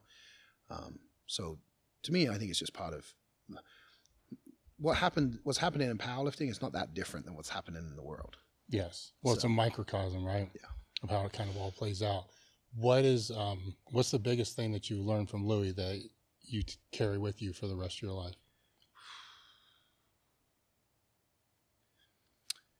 I think the biggest thing, he said, the only respect you need is self-respect. And like, to me, what Louie knew who he was, and he didn't care about anyone's opinion of him.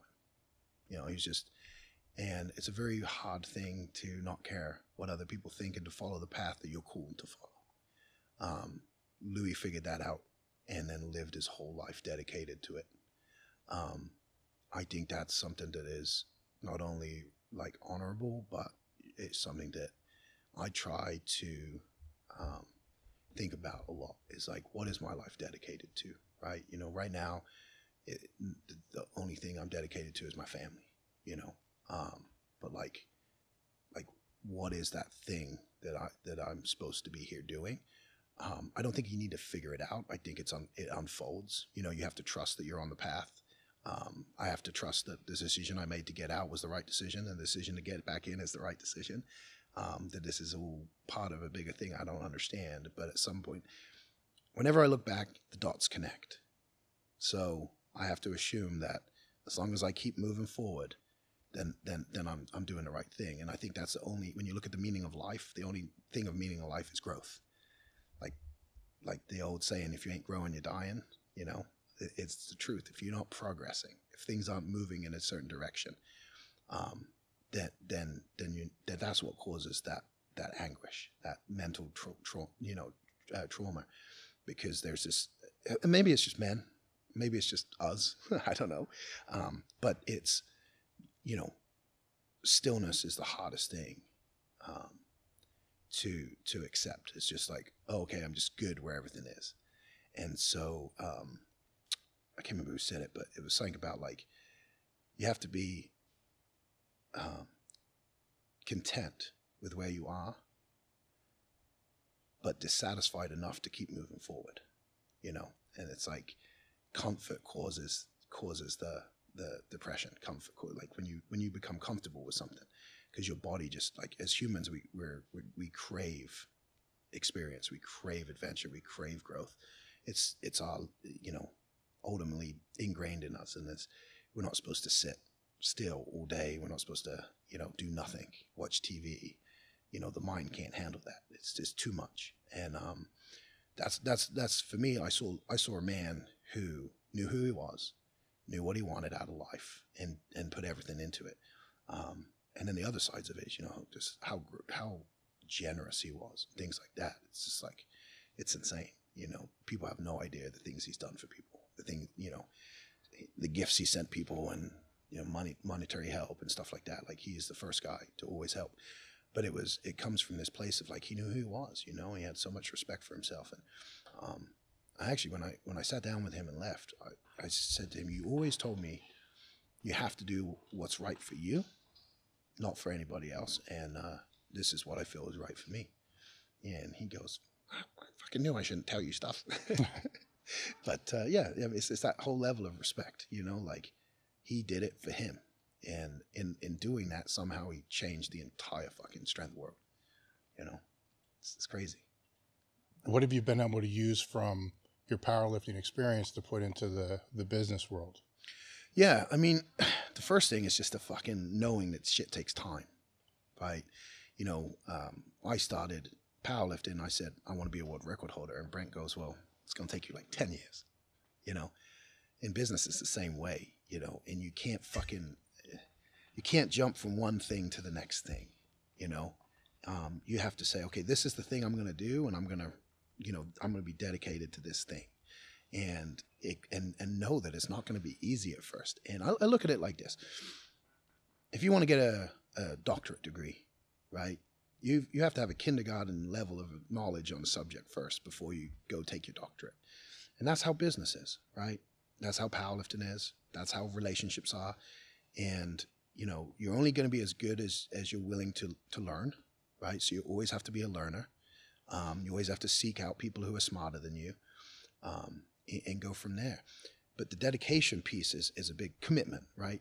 The commitment. The obsession is another piece. You're never going to be good at anything that you don't like study. And it's amazing to me how many people, you know, there's different jobs that are specific skills. And one of the questions when we hire that I like to ask is, you know, what are the last 3 books you've read on this topic? And if they can't answer me like off the top of their head, then I don't want to hire them. Because that means they haven't learned a damn thing about their own fucking craft. Like if they expect me as their employer to fucking teach them everything, like I don't have time for that. So, you know, that commitment goes into like, are you willing to invest in yourself to move forward? You know, are you, you know, and the whatever it takes is a little different with business, because at the end of the day, like depending on what you do, like sometimes there needs to be separation, right? Mm-hmm. But that's a huge piece of it. The other piece that really I think most people don't understand with powerlifting either is what's your reality, right? So I got to go join a group of people. You have to have $1 million business to be in there, right? Well, I always thought $1 million business meant you were a millionaire, right?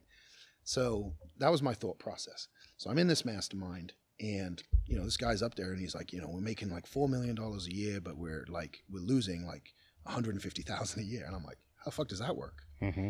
And my reality started shifting on what that fucking means, right? It's not how big the business is. It's not how many millions or whatever. It's how much you fucking keep, right? Like, so your reality starts to shift when you get around different people. And then, you know, I got to go to Necker Island, meet Richard Branson, a successful businessman, billionaire, and hang out with him. And, you know, he's a normal fucking, he's not normal, but he's just a regular fucking guy. And you go, oh, like there's nothing fucking special. And then it starts to, you know, well, if they can do it, I can do it, you know? And this will sound stupid, but like our company, the way I look at it is like, I'm like, okay, who's making the most money like in this space? And who's in between? Where are we? Right? Because I looked at it. That's what I did when I was chasing records. Who's mm-hmm. number one? Where am I now? What do I need to do to get there? And that's how I operate. So it's very like, I have this like blind faith in a sense that like anything we do, we can move in this direction. Because if someone else has already done it, then I can do it. And I remember Lou saying to me, AJ, when you break this world record, because, you know, he thought I was going to do it. He said, when you break this world record, it's going to be the hardest training you've ever done after. I said, why? He's like, because you'll be alone. And I go, what do you mean? He goes, nobody else has ever been there. Nobody else has ever done those numbers. So how is anyone going to tell you what to do? And I said, I just turn around and go, yeah, but if I don't have the biggest squat, bench, or deadlift, then I still got people to chase. He's like, oh, good point. But when I broke that world record, when I was training for the 1200 squat, I trained alone. The guys helped me, but nobody wanted to train with me because I had this thought process that if I want to squat 1200, I knew what I got out of my gear. I needed to squat over 850 to squat 1200 raw, you know. So I wanted to squat every week on max effort day, different variations, and the guys didn't want to do that with me. And I was training so alone, but they were there helping. No, yeah. They didn't let me train alone. But Louie, he often said to me, he's like, I hope this works, man. He's like, I hope this works. He's like, He's like, but I told you be alone. And I'm like, yeah, it just feels like it's the thing I need to do. Like I need to train my squat. Like I need to get my raw squat up. And it worked, you know, it worked out. It all played out. But that's kind of like in business, like I just have that same mentality that like, you know, if someone else has done it, I can do it. But I have to understand, where am I now versus where they are? How many years have they been doing this? Like, what is it they're doing? And then is there shortcuts here? You know, and that's the same with strength. Like, is there shortcuts here? Like, do I have to get injured to figure that? No, you don't. You just go around that. And that's one of the blessings I had, was guys like you fucking destroyed your body so that I could come in and not. Mm-hmm. Like, you were the fucking experiment. Like, I just got to have the result, you know? And I think that's the cool thing with business is like, you know, even the, is it Strength Symposium you guys are having? Yeah, the SWIS Symposium. SWIS. Yes. Yeah. Like, most people don't understand the value of going to an event. They think I can get the information online. The reality is how many days is it? 3 or 4? 3. Yeah. So 3 days. For 3 days, you're isolated. For 3 days, every hour or half hour, whatever it is, you go on a different event. You're listening to a different person. You're connecting with people in the hallways. You sell a live stream. Nobody sits there for 3 days and watches fucking a presentation every hour because they have their regular life. So I'll catch this later. You never fucking go back and watch that shit. You might watch a couple that you want to watch, but you don't put yourself in the environment. And an environment is a piece to everything. Like, you know, if you want to be a good dad, right? I heard this from someone who's been married for like 50 years. They said, I decided that I would spend my weekends with my family. I wouldn't go play golf with the guys. I wouldn't go watch football on Sundays with the boys. Like, I would spend time with my family. That's why I'm a good husband and a good dad, because I invested in my family. It's the environment you're in. If you're in the environment where you're around your family, you're going to be a much better partner and father than you are if you're not in that environment, you know, when you're a bunch of people. So it's all about environment. And if you put yourself in those environments, you go to things like the SWIS, or, you know, I like events. I like running events. I like going to events, because for those 3 days, you've changed your entire fucking environment, which changes your mindset. Now, the difficult thing is when you go back to your regular environment, how do you shatter the routine? Right. And that's where you have to get really creative, and you might have to move where your office is. You know, you might have to you might have to switch things up to create a change in what you is. When I did the bodybuilding, I lived right by Krispy Kreme. Yeah.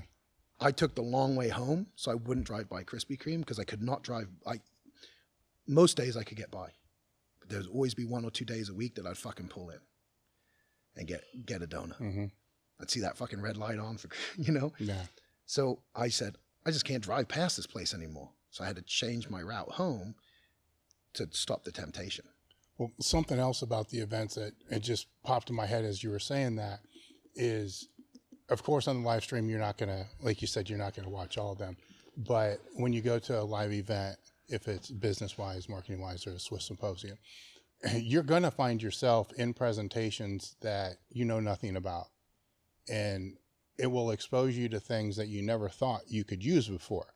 So say you go to a business conference, for instance, and you end up sitting in a HR, you know, seminar.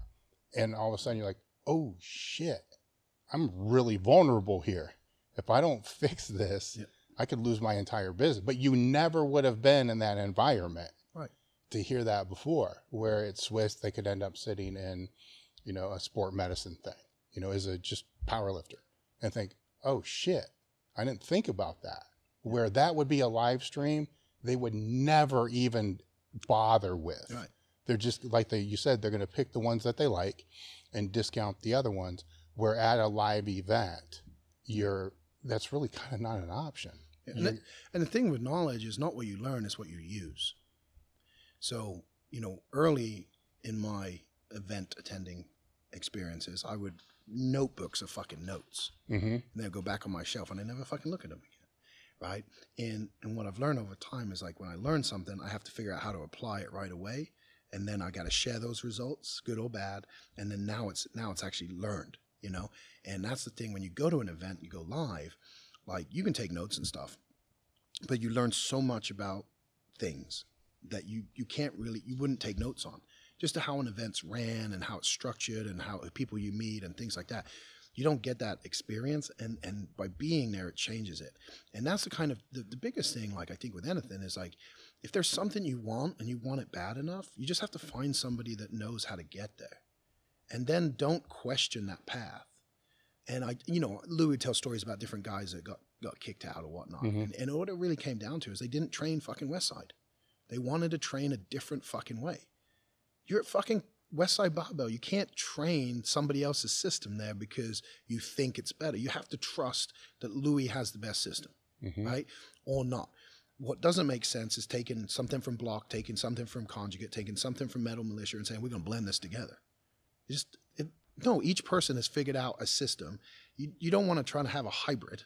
Like, just pick one and stick to it. And then when you get where you want to go, like, what you'll find is your customization is based on what works for you, and that's kind of like with business, with anything. It's like, let's say you want to become you want to own your own gym one day, right? Well, go work at a place where someone has their own gym and ask them to mentor you, work there, build your clientele up.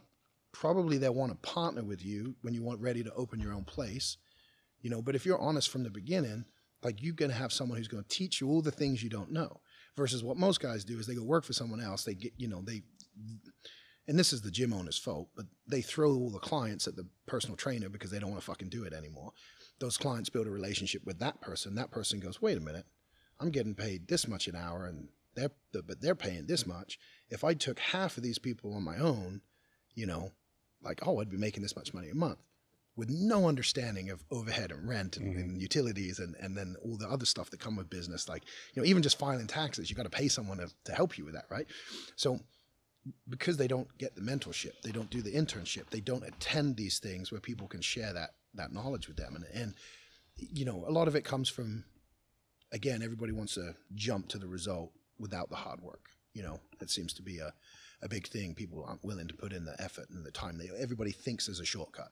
And when you realize there's no fucking shortcuts, the shortcut is like someone else has a path that you can follow, but it's still going to take hard work and time, because that doesn't sell. That's not, the get rich slow system never made it, Well, a bigger question, a deeper question would be, because you've had success in powerlifting at a high level, you've had success in business at a high level, and still struggled, with the emotional aspect of all this. So I don't want to use the word happiness because it's a hard thing to define. Like, how do you define that? Scale 1 to 10, like, what the hell is that?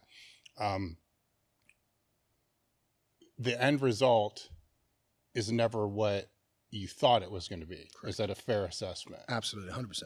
So then what is the purpose of striving for that end result?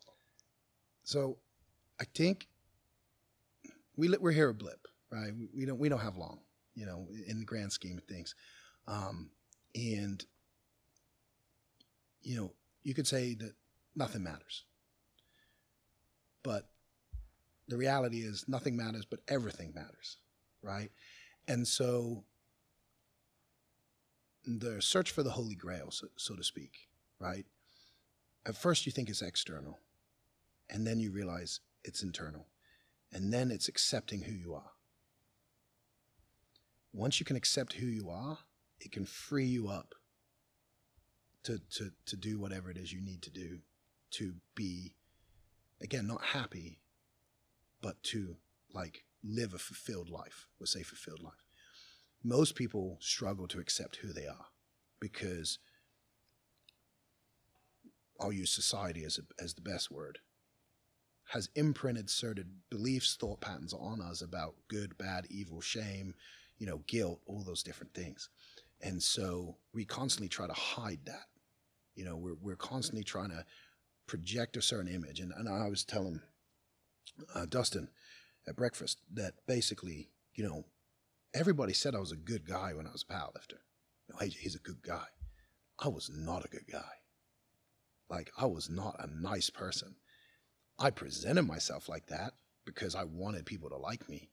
But I was a turd. But I also didn't see it as I had to be to do what I did, I had to be that, you know? And through time and realizing it's like, okay, like competition is what keeps me focused.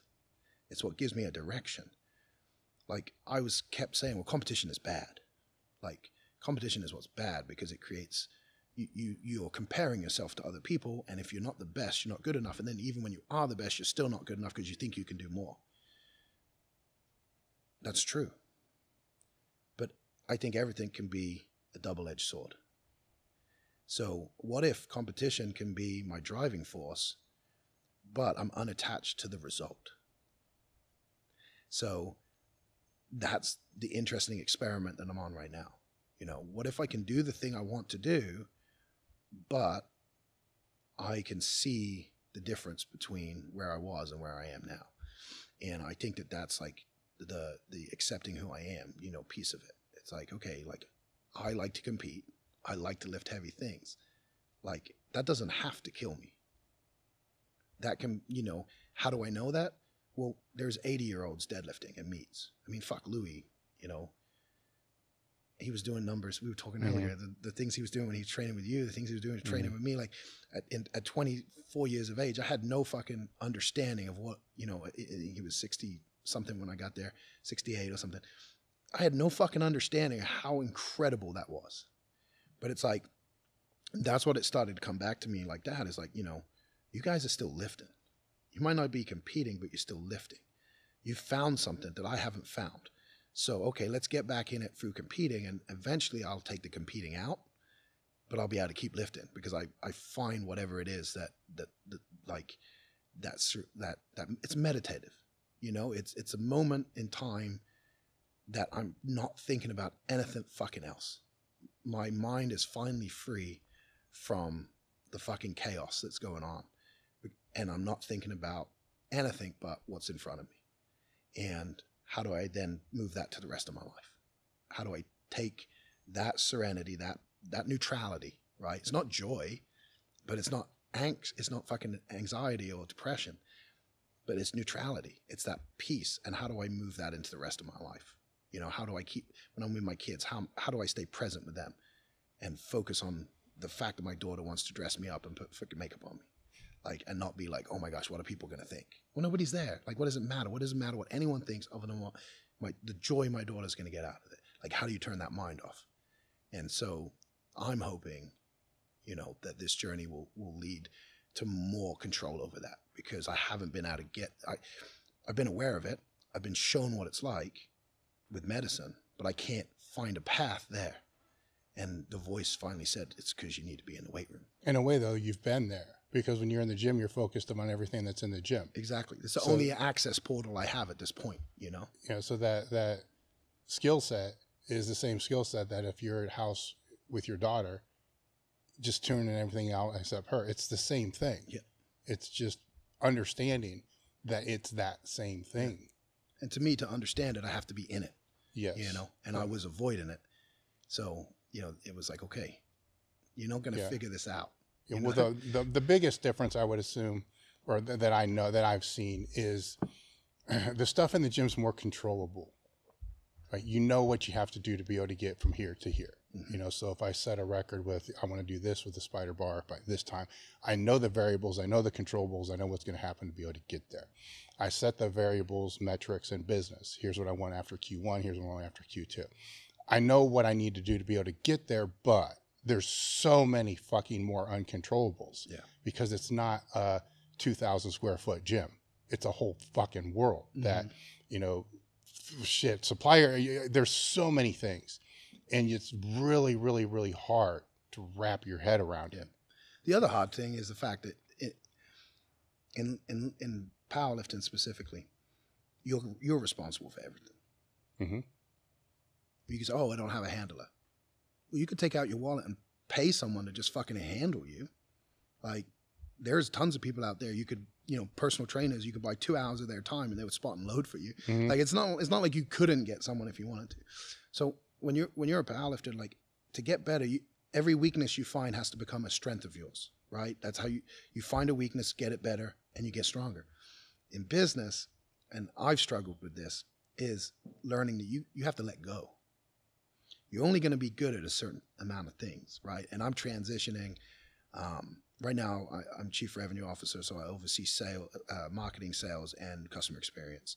And we have directors under that and whatnot. So I'm setting vision and working with all these different people on the entire customer journey, right?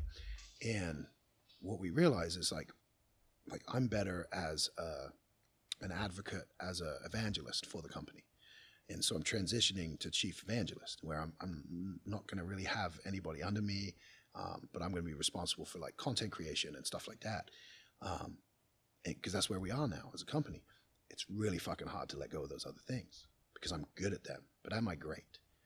Can we bring someone else in who has more experience, that's been at a higher level, that in that area is better than me? They might not be better at all of those things, but in marketing, are they better at marketing? Are they better at customer experience? Because that's all they've done for the last 20 years.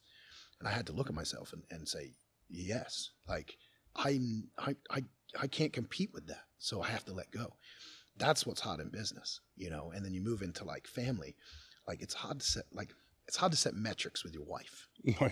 You know, I want to have sex at least 3 times a week. Well, buddy, someone else has to participate in that. So you're either on your own or you're not. But you can set things like, okay, we're going to go on a date night every week, right?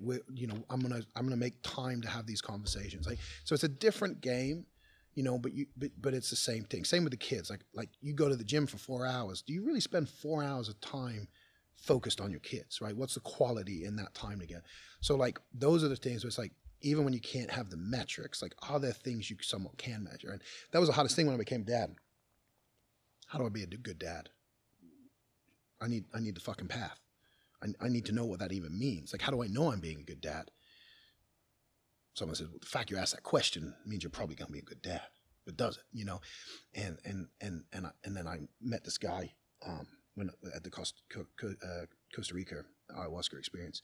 He's in his 70s, 100 millionaire type guy, got homes in 5 different countries. And, you know, he didn't tell me any of this. The guy that was with him was telling me this, and he was very humble. And we had this conversation come up, and I said, how do you know if you're a good dad? He said, when your kids grow up, if they want to hang out with you, you're a good dad. And I got to wait 20 years to find out if I'm going to fucking be a good dad. How do you change your path if you're fucking up, you know? But he said, he said, if you just constantly think about it, you're going to work out good. And I think that's the thing that, like, you know, I have Luke, who I mentioned earlier that trains me, Luke Nolan, and my wife. And then there's another person that we know. Luke interned with us, worked for us, invests, travels around the country, going to seminars, constant learner. This other person worked for us and thinks they're ready to teach other people how to run a business. And I don't think they've invested in themselves in the last 6 years. Luke has has a business is thriving. He doesn't know much about marketing or anything. He gets results. The other person we know, she really struggles. You know, gets the marketing, but isn't good at the results, isn't good at the relationship, isn't good at that stuff. Now, to me, Luke is committed to his craft, you know, and eventually will probably go from just being a trainer to helping other people. It's just the natural path. And the other side is always going to struggle because she thinks that because she's been doing this a long time that automatically, you know, people are going to pay her to learn from her. And it's a mistaken thought process. And that's the same in business, right? Like the lessons you've learned, you've had highs, you've had lows, you've had struggles, you've had stuff like that. Who could have taught you that? Nobody. You had to get on the field and play full out, right? Not watch from the sidelines. You had to actually participate the whole time. And, you know, I walk in here, I'm looking at this place, but I remember one of the first elite videos you and Wendell did, you know, when Wendell was still big. Like, it must have been the back of the office or something. It was, you know, it was like low ceiling. Yeah. People forget that. You know, they forget the path, the journey, all of that process. And so I think that that's something that you always have to keep top of the mind, whether it's powerlifting or another sport, whether it's whatever. It's, you know, if you want to be the very best at something, it's going to be unhealthy, right? And when I say unhealthy, I mean like in terms of like most professional athletes don't have good relationships. It's very difficult because I just watched Serena Williams win her first U.S. Open matches as she's retiring, and they're like, "Why? Why are you retiring?" It's like she has a daughter, and her daughter wants a sibling. You know, she's 40 something, and she's still good, and you could see how hard it was. Like, she doesn't want to retire, but she knows it's time to retire. But you can see the battle that she's going through, you know. But she's the greatest, and yet she still feels like she can do more. You know, it's that battle. So I'm sure, like, she probably is a great partner and stuff like that. But they've had to accept who she is and that drive that she has, and accept that mommy's gone and mommy's busy and mommy has to train and mommy has to do this. So you have a good relationship because you find someone who can accept you for who you are. Well, they sacrifice for who they are. Yeah, they sacrifice for who you are. Yes. The ones that last tend to be the ones who just accept it. They don't try to change it, right? And that's the hard thing. It's like, you know, the way I see stuff, whether it's powerlifting, the problem I had with powerlifting is it became the competition to the partner I had, right? Business can do the same thing. You know, I know a lot of guys who have terrible relationships, failing as fathers, because they think making money is more important than spending time with their family, because they say to themselves, oh, one day I can just give my kids what they need. Well, it's too late, you know? And well, the caveat to that is that one day may never happen. Right. It's not like you said, the two people, you know, the one lady thinks that she should just be given it because she's been doing it longer. You know, there's no guarantee. Yeah. And that's a great point. Like, we think we got forever. We don't know how long we really got. So go back to your question earlier about, you know, why do it? What else is there to do? It's just sit around and wait to die, because that's what I was doing. You know, I was like 275 and then I went up to 280s, and I was like, this is weird. And then all of a sudden I was 290, 300, and I was like, what's going on? 320, and of course the stress levels are going up and everything. And now I'm like, you know, 338, and I'm going, how am I this big? Like, I've never been this big in my life. Didn't even try. I'm not eating. What the fuck is going on? You know? and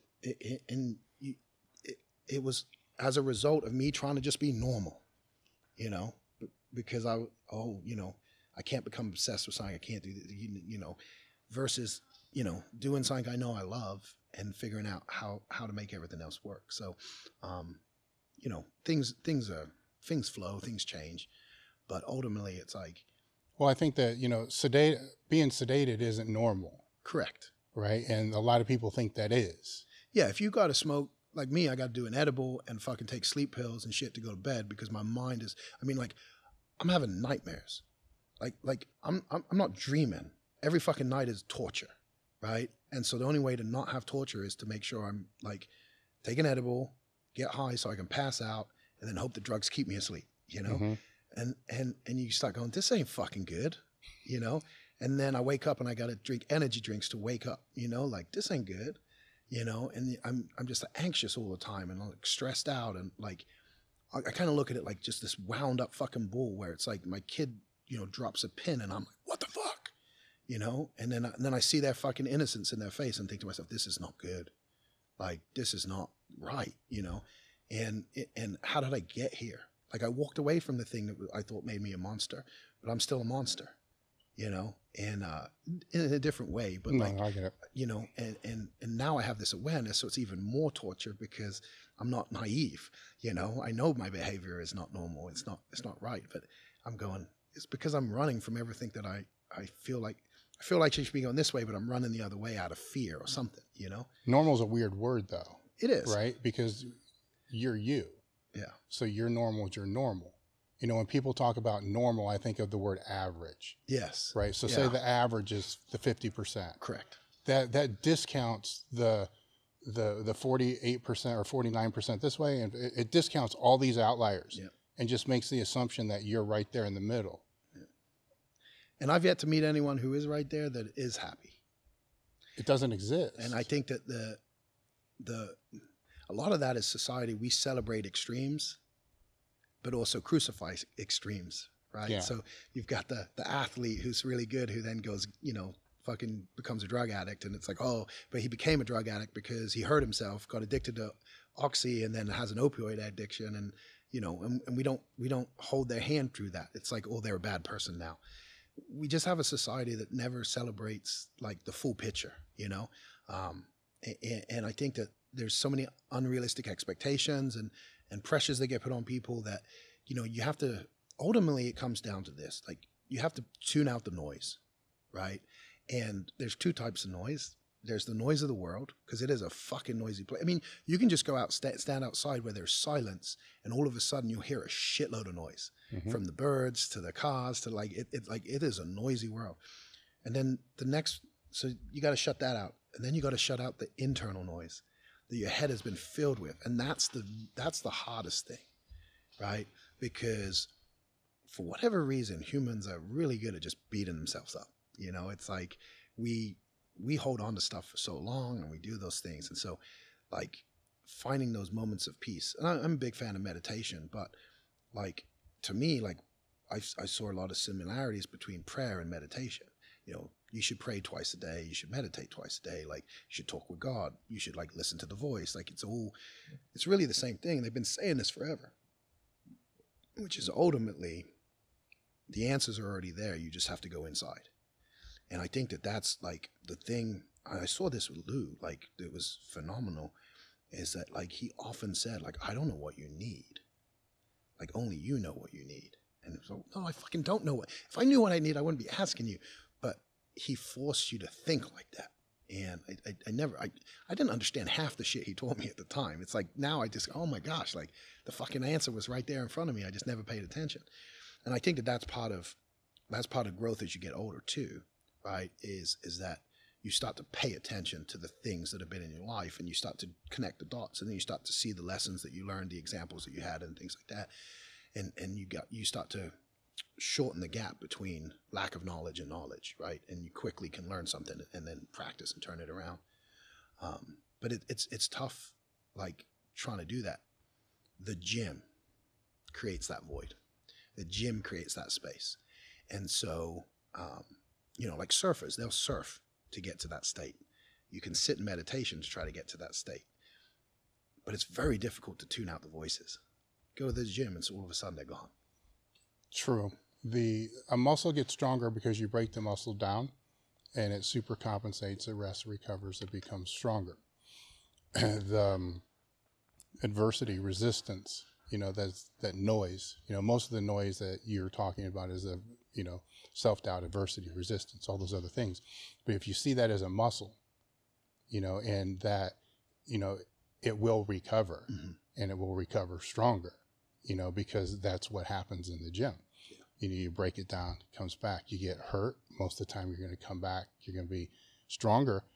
Or you get hurt. Maybe you don't come back physically stronger, but you're mentally stronger, because of that. So it's a hard thing to be able to pause and think, that this adversity is the same super compensation that we all know so well, and lean into and do stupid ass shit to be able to try to really break it down. You have to be okay with failing. And that's really fucking hard when you get older, because there's more on the line. Like when I say this just in case anybody listens, but my first wife did nothing fucking wrong in our relationship. It was all me, right? But the reality is that like I never considered her my wife. And what I mean by that is I always had in my mind that I can move on. Powerlifting is the most important thing. You're secondary. If you get in the way of powerlifting, you're fucking gone. It is what it is. We had no kids. It was really easy to, it wasn't. It was very fucking hard. But in retrospect, it was easy to eject, right? There's really nothing there that we had to split or nothing. Fast forward to now, I got 2 kids, an amazing wife. Like I, even thinking of like changing career paths or doing something different, can I put that risk on my family, And when I got life insurance, what do I need life insurance for? Well, now I have a family. What if I die? How are they going to survive for the next 18 years until they're adults? Is my wife going to have to work 3 jobs? Am I going to have to count that some other dude is going to come along and take care of her? Like, you can't think like that anymore. Things change. And as things change like that, it becomes harder to take risks. And that's part plays into that mental anguish too, because, you know, certain people like myself, we're huge gamblers, right? I gambled with my life, powerlifting, but a lot of that came from, you mentioned the mental side of it. I also had a lot of fucking horrible experiences as a kid. I noticed that trend with a lot of us at Westside. And almost, you know, I spoke to the Navy SEALs once, and these guys were getting out. A lot of them were getting out, and they didn't have any confidence that they could do anything in the real world. And I was like, y'all the elite of the elite of the elite. Like, you can do anything you fucking want to do. Like, I didn't understand it. But that was us at Westside. Like the people came in that couldn't make it through because they didn't have the mental strength. Like, Westside, the lifting side of it was like a piece, but the mental side was a bigger piece. And I remember guys would come in and Louie would be like, nope, tell him he can't come back. I'm like, what the fuck, man? He's strong. Like, he's going to be a good lifter. Nope. And they never fucking did anything, you know? You can see it. He just fucking knew. Like, you know, he'd been around for so long. He just, you know, whereas other lifters would come in, they weren't that impressive. And he'd say, what are you doing next week? And he'd go, what? That fucking guy? You going to let that guy come back? There was a level of mental strength that made Westside with the lifters there, right? And that I remember Lou would always pick on people. He would always pick on people.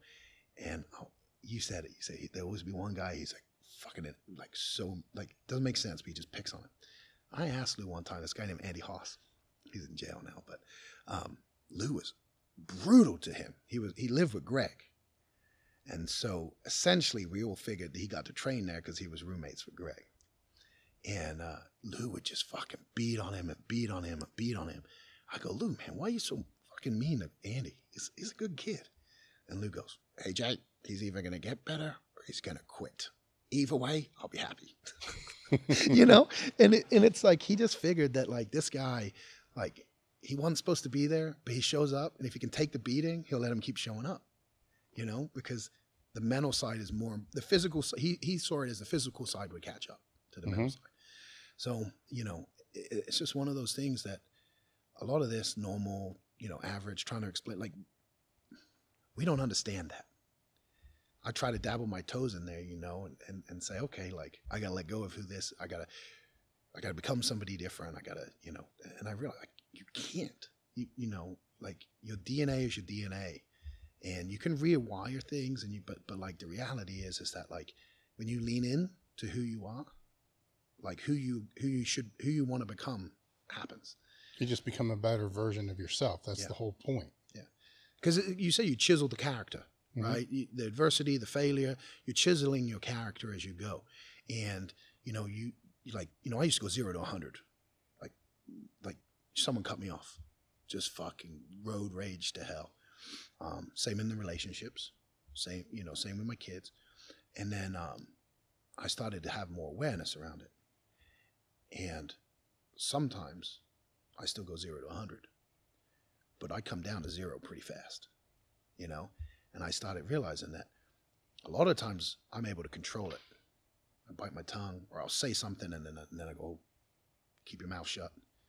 Like, you know, my wife would be upset about something, and, you know, I'll get mad that she's mad or whatever. Sometimes with the kids, but being able to control that, like, that's a new thing, you know? Getting to the point where it doesn't happen, I'm like, okay, I'm one step closer, you know? And these are the things that, like you don't get if you hide from it. Well, I think the first step, though, is being aware of it.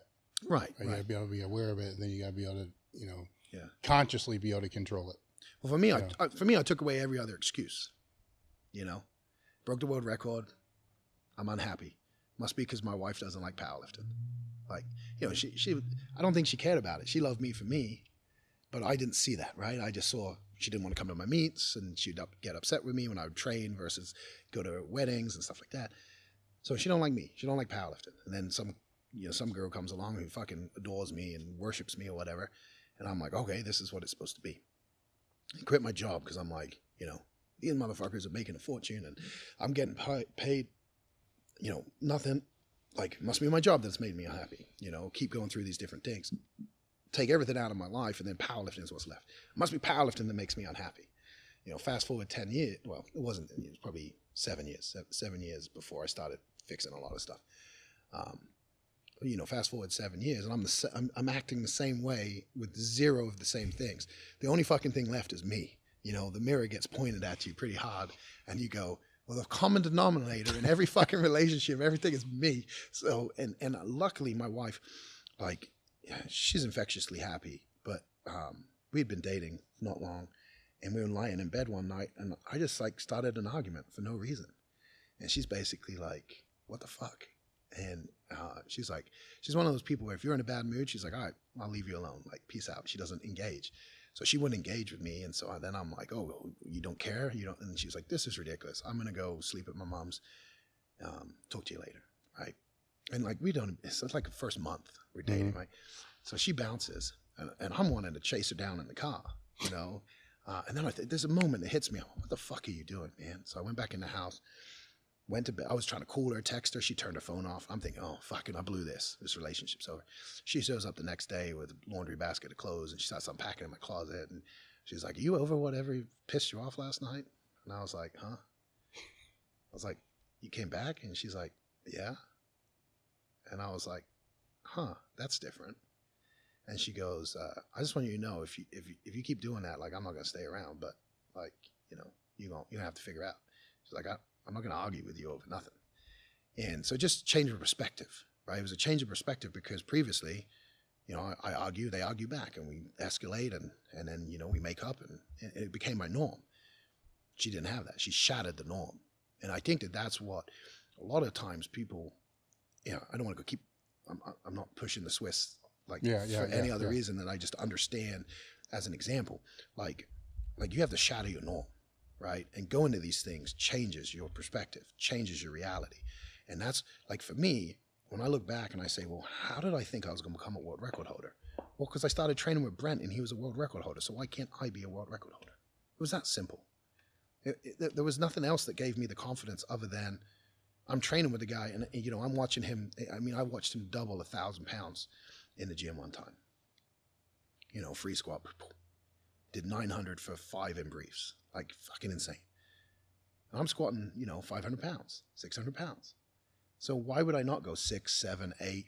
Why would I not get that strong? It changed everything for me. And I always tell people, like, if you don't have a record board in your gym, like commercial gym, you're doing a disservice to your members, because your strongest members will be as strong as that board. If you have a girl that deadlifts 400 pounds, you'll get a second girl.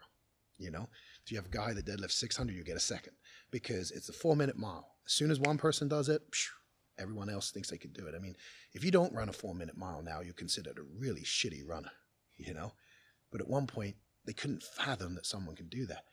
And that's what makes me excited about, like, when people break world records, whether it's raw, whether it's in gear, it shatters the reality. When Jimmy put that bench shirt on and did 1,300 pounds, you could say it's the bench shirt, but same like any shirt. I've never seen that shirt lift weight on its own. The fact that he held that in his fucking hands, and it was more than anybody had even squatted, it shatters the reality. Brian Carroll squatting that 1,300 pounds. Like, now the next person, like when I was chasing it, we're chasing 1,200. 1,000 was a big bench. 800 deadlift was the mark. It's almost like, 800 is an average deadlift now when you look at strongman and powerlifting combined. So people need to, like, no matter what it is like, find someone who is the example, change your own reality, and then your mind starts trying to figure out that path, right? And you'll take so many wrong directions and stuff, but you at least you can actually visualize the end goal. Because, like, most people, like in business, when you say, how much money do you want to make? They say $1 million. I just heard a story, Grant Cardone. He had an event. There was a guy there named Dan Henry. And Dan makes about $5 million a year. And he asked him, he said $5 million a year. And Grant looks at him and goes, how does it feel like to be broke? Because he's making that about every day, you know? But I guarantee you, Dan will not make $5 million next year. He'll make a lot more, because before that, he probably felt like that was a lot of money. And now he's around a bunch of people that do better than him. He's going to see different ways to grow his business and grow those things. And that is the power of being around other people. That was the magic at Westside. It was the group of people dedicated, and people were coming to us to learn. But in that gym, I remember first when I called Lou and said I was thinking about moving, it was after the 06. I called him and he goes, well, you'd be the weakest guy in the morning crew. And I squatted 1,008. Like, there was nobody else even close to me in the entire state of Washington at that time. And he's telling me I'm going to be the weakest guy, you know? And that was the thing that, like, there was guys that could kick your ass on certain exercises, you know? And so you always had someone to chase. You always had something to chase. And I think a lot of people, like, no matter what it is, they don't have that, you know? And a friend of mine says, you're the king of the shitheads. You know, you got to get out of your little fucking kingdom and go somewhere else. And you'll change because your perspective changes. And I think and I hope that, you know, people listen to this, they don't realize the advantage they already have. Like, you know, I was lucky where I was a good lifter, so I could talk to you. But how many lifters didn't get that opportunity because they just, you know, run of the mill? Now they get to listen in on a weekly basis to, like, your thoughts and your guest thoughts and things like that. Like, we live in a time now where, like, you legitimately have zero excuses to not do what you want to do. Like, you're the only person who gets in your own way. And when you figure that out and you can accept that and you can stop blaming anybody for anything and realizing that nobody is going to do anything different, like, unless you do something different, like, it's very empowering, because you realize you're in control of your own reality. And I realized that, like, my wife, she's not she's okay if there's a mess. If it's not the most important thing, she doesn't need it. Like, if there's dishes, she doesn't need to do the dishes. Me, I have to, like, if I see the dirty, I'm like, fuck, I got to do that, right? So I would get frustrated and I would do the dishes, but I'd be pissed off the whole time. Like, why the fuck have I got to do the dishes?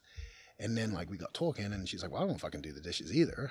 Like, it's not like I enjoy doing dishes, you know? So we got someone to come in and help. And, like, we started outsourcing certain things we don't like.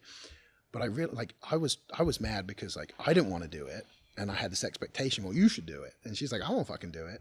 And then when I realized, like, oh, like, my wife's my wife. And, like, I can't change if she's, like, if she's a certain way, she's going to be a certain way. All I can do is accept it.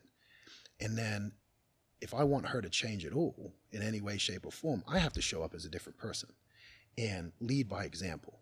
And I think that that's, like, the same for your family, for your, you know, for if you have a following, if you're, you know, you've created a lot more pressure on yourself than most people, right? Because there's a whole community of people who look to you as a leader, right?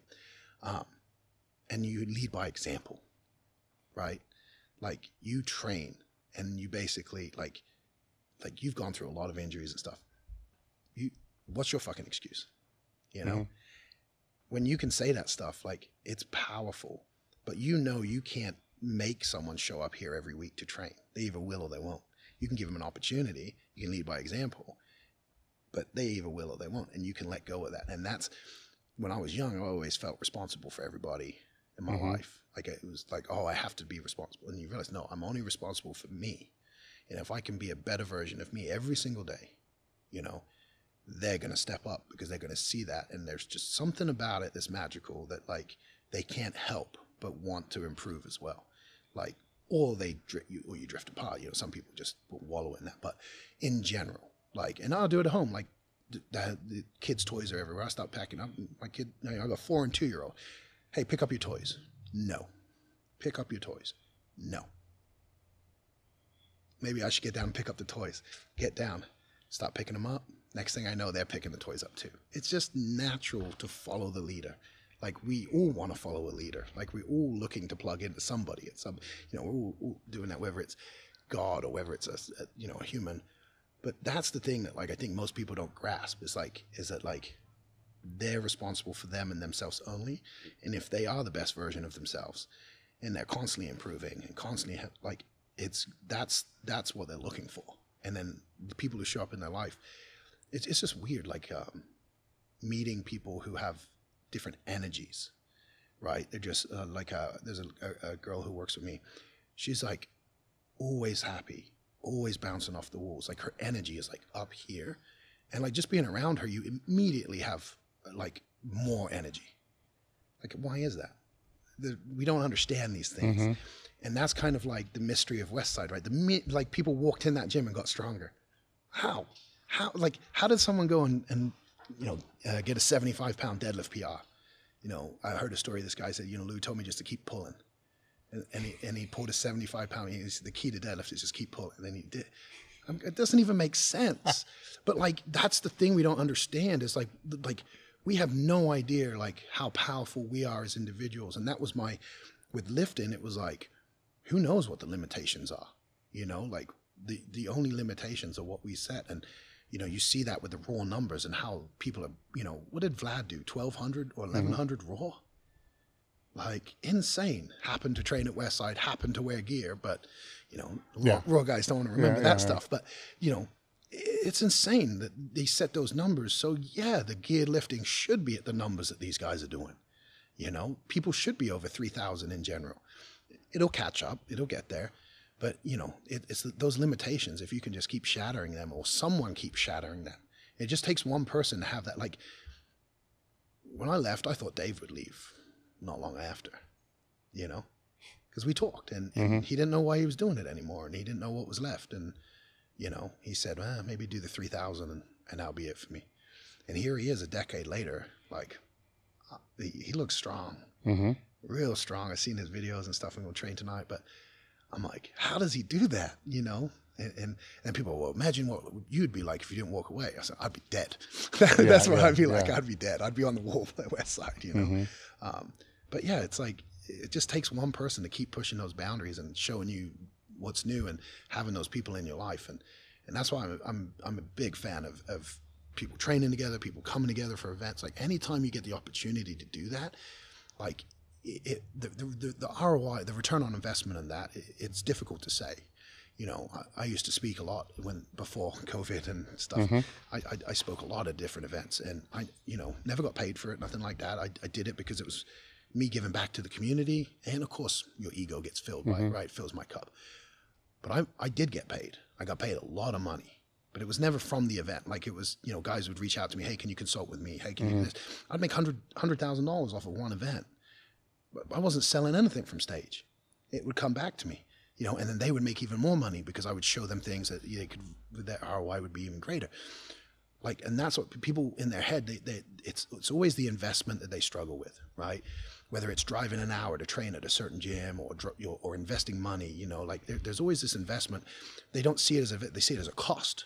It's going to cost me this much money. But they'll go to university and spend, give a school $15,000 a year for a degree that, like, at the end of the day, you walk out of college with a degree and you get nothing for it. Nothing.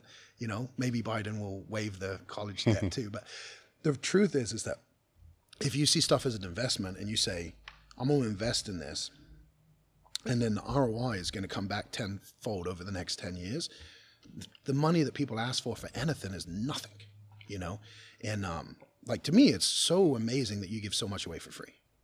Like, it's incredible, right? But it's always been your guiding compass. Yeah. And then people bitch about other people who charge for stuff, And the reality is that you have choices, but what they're asking when it comes to investment is very little. Someone writes a bench manual and wants $50 for it. That's 10 years of experience distilled into a manual that's going to help you, right? It's going to probably teach you at least one thing that shifts your trajectory. But people say, oh, it's too expensive. A book should be $10.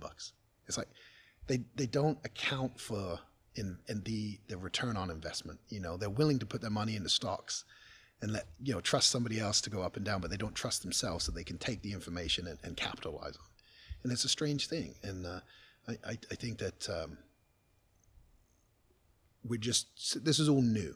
You know, we have more information than we could ever handle nowadays. And the brain doesn't know how to process it. I think as people become overwhelmed, you then seek out how do you get rid of that. And I think what people will realize is that the focus is the key, and they'll really be picky and choosy on what they focus on. And they'll say, okay, I'm going to learn from this person. I'm not going to try to learn from, this person and this person and this person and this person, because that's what's creating the confusion. That's what's creating the overwhelm. Or this is just normal, but it's just the phase we're in, and that humans have been going through this forever. I don't know. It could be. It could be. Who knows? How can people find you? How can they track your bench progress? Or just Instagram. AJ Roberts Power is the Instagram, or on Facebook we have the Conjugate Strong group. You just search Conjugate Strong in there, either of those places. So there actually still are Facebook groups that are running? Yeah, we've had the Conjugate Strong group now for a long time. It's got about 7,500 members. People still post questions in there and stuff like that. I'm wanting to do more, do Q&As and stuff like that in there. I just haven't had time. Mm-hmm. But yeah, we have a pretty good community in there and stuff like that. So we try to keep it to people who actually train Conjugate, and every now and again we get different people in there who for some reason don't seem to. It's like, why'd you join the group? No, it's definitely something worth checking out. I haven't really figured out how to close the podcast, so I just say we're done. So I think that's become my close. So we're done. All right. Thank you for coming out. I appreciate it. Thanks for having me.